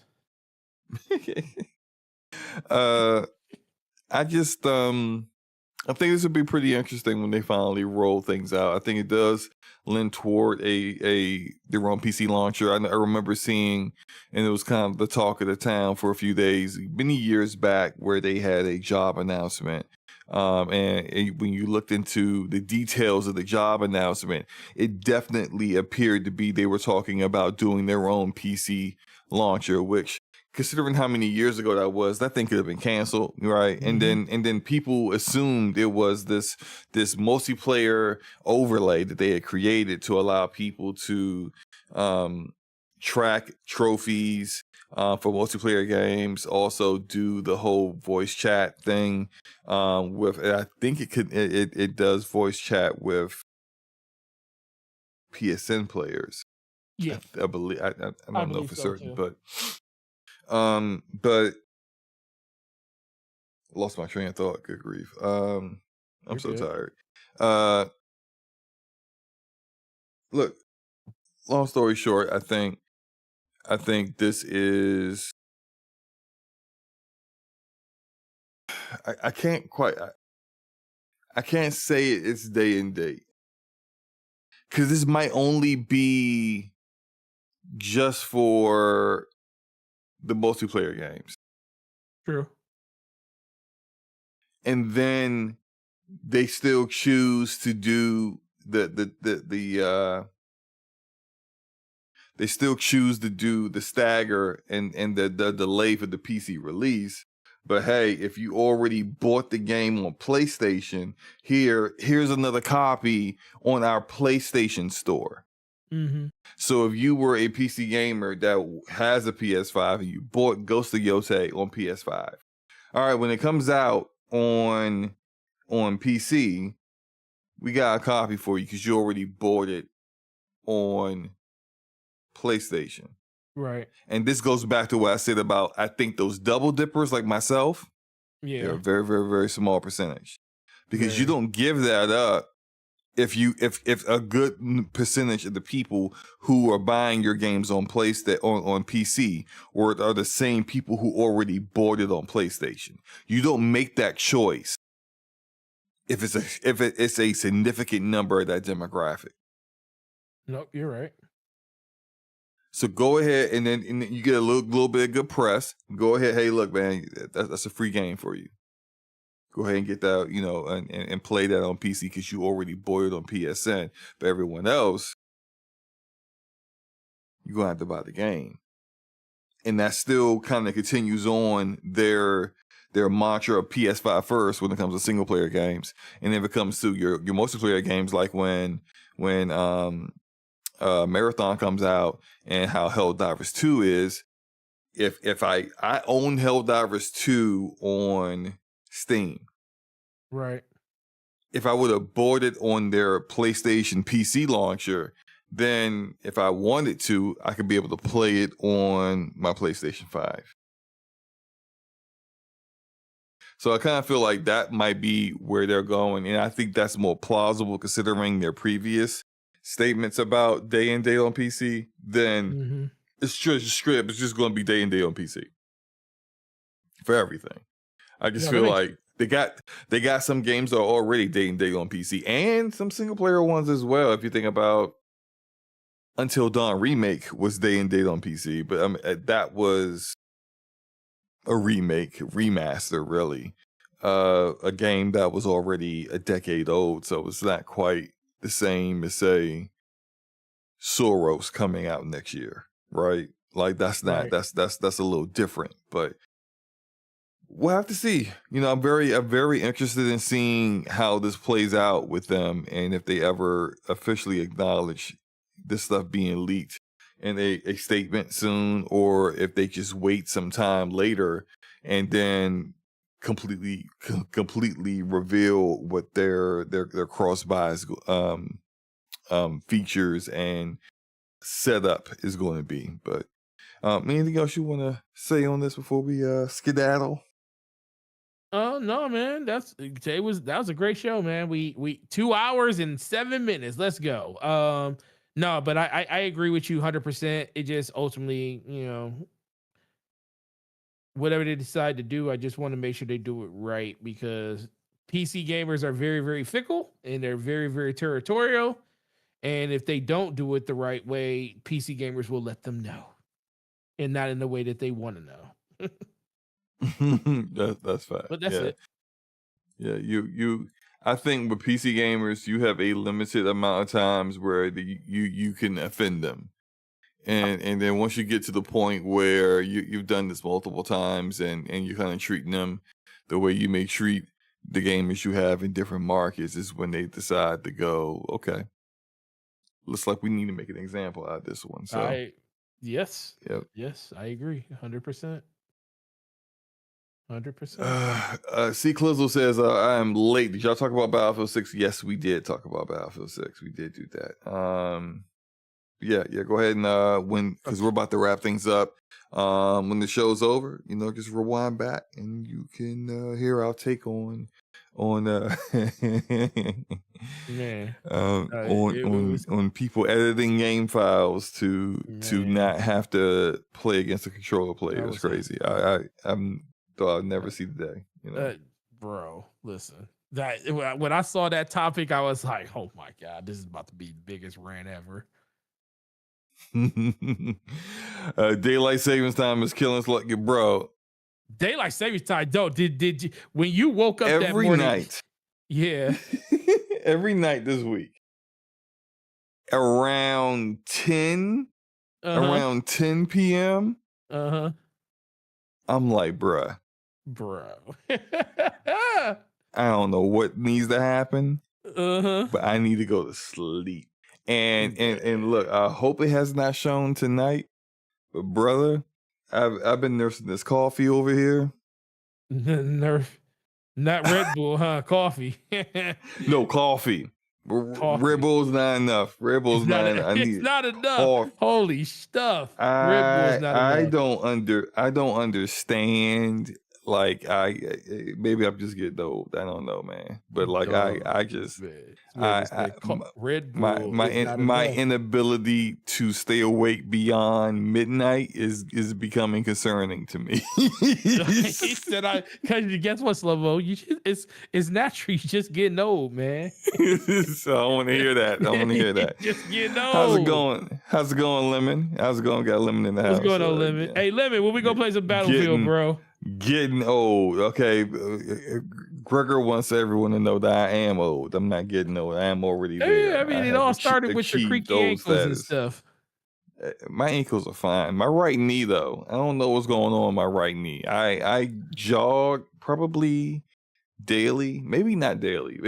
I miss a couple days, but I go jogging, And I thought it was tendonitis because back when I was younger, I used to like run all the time, and I would run to the gym, work out, and then run back home. Like and that was like 1.5 miles to the actually a little bit more, maybe about 2 miles to the gym, and then 2 miles back. That was my workout every day when I was young, single, and I had time. Right. Time. One day. I actually ended up. I went to the doctor about it and developed tendonitis in my knee, and the doctor was like, "Are you running on the pavement or are you running on the sidewalk?" And I was like, "I'm running on the sidewalk," and he was like, "Stop doing that because you're killing yourself. Run on the pavement of the street, or when you get to those bike paths, it's less on your knees." And I'm all like, "Man, whatever." Mm-hmm. I'm like, man, I'm 24 years old. I can run on whatever I feel like running on.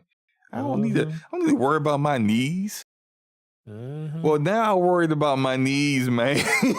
Like Doctor, like I told I'm you. running on the street and I still got this knee. This knee be bothering me, yo. It's just like randomly out of nowhere, it just be like a spark of pain come up out the knee. Just hey, SloMo, just want to remind you that I'm here. I'm still here. It's still a problem. I'm here. So like I've actually had to resort to just walking this week. Not even running, just walking around my neighborhood. Like I'm a grandpa or something. Like I just walk. You know, like I'm walking now. Oh man. That's wild. But no, I'm tired and I'm injured. So yeah. I'm tired and I'm injured. Not that can't be that injured, SloMo, man. You young. Yeah. Do you still feel young, or do you actually start? When do a person really start feeling their age? That's the question. In your 30s, really. I feel like in your 30s is when you start to just be like, you just wake up and then something hurt, and you just like, what? So you think Jay-Z was? You think Jay-Z was? Think he was tripping when he said 30s to 40s to new 30? You think he was tripping when he said that? Nah, probably not. But then again, he got a lot of money to make himself feel like he's 30 when he's 40. Had a lot of money. Money makes you feel a lot better. It may not cure everything, but oh boy, you can still feel young when you got a lot of it. Yeah. Go ahead and let everyone know where they can find you, man. Gaming Forte, YouTube, Twitter, Xbox Live, PlayStation, DPS podcast. Next week with the homie SloMoBackSlap. Going to be a great time. We'll be on IOP this Sunday. Be the first time back on there, probably like a month, which has been kind of crazy because I took a nice little 6 weeks. But yeah, I'll be back on there on Sunday with the boys, and then back here with the homie SloMo, and get back into the swing of it, man. But as always, SloMo, great job as always what you do with the show. You are not as old as you think you are. You are just feeling the ill effects of time catching up with you. Of dying, time catching up, slowly dying. Well, technically, every day that you're alive, you're closer to dying. I mean, I am a rock that rolls downhill, and gravity is speeding up the process the longer it goes. So basically, you're the snowball that's rolling down the hill, getting bigger and bigger, and can't be. And at some point, what's going to stop you? Either a cliff or a wall. I just want to know what's next. This is my hip. Is my hip gonna go out next? It's my hip. It's like somebody's granddad now. It's my hip. Let me tell you what my daughter does, dog. She does it so much better. She all of a sudden, because she does band, so she makes they talk about their band teacher, and they found out one of their directors for like the low brass. He went to their school, Dakota, 15 years ago. He was like one of the first people that started the band program at Dakota.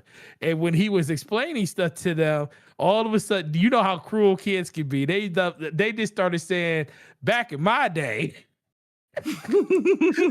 so literally, this is all they be talking about. Like, they just start talking like, back in my day, Fruit Loops used to be a colorful food. I was like, what is it? Back in my day, I was like, Peyton, your day is now. You're 14 years old. You're just like back in my day. I was like, what? And then I started feeling real old slow-mo because I remember when watching TV shows when they would say back in my day, like I mean that's a long time ago. That's like 40 years ago. Now I'm starting to think like, man, I'm 40 plus years old. And back in my day when I used to think about the things I did in high school back in the 1990s, I'm like, man, that's like back in my day for real. Like, remember, dude, I graduated high school in 98, bro. We are 2026.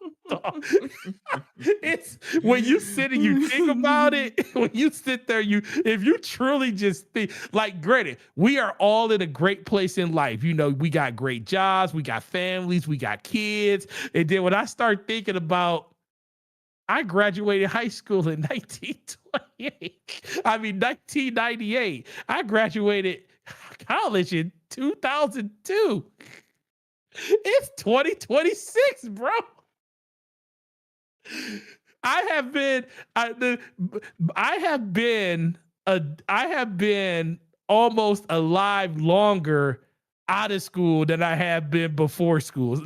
That's when you start thinking about it like that. That's when you start having this epiphany, like back in my day. Because I'm literally. Last year, I'm 46. I turned 46 in May. Literally, I've been out of school longer than I've been alive. Like the half of it. Like I think I've been out of school 22 years. No, I'm almost there. Next year will be the year that I'm like literally half. Like I spent half my life in school. The other half I spent doing whatever the heck I wanted to do while I was in school and out of school. It's crazy when you think about it that way, SloMo. But you know, I laughed when she told me this story. I said, "Why are you saying this whole back in my day?" She's like, "Oh yeah, well, we found out that one of our band directors was one of the founding members of the band program at Dakota, and we just started saying back in my day." Kids are so freaking cruel, bro. So cruel. But I love them, and they're funny. Yeah. Well, for myself, I'm gonna buy Arc Raiders tomorrow. Back in my day, where games were 25, were 25. Stop it. Back wait, slow. Here you go. Back in my day, when NBA 2K5 was $20.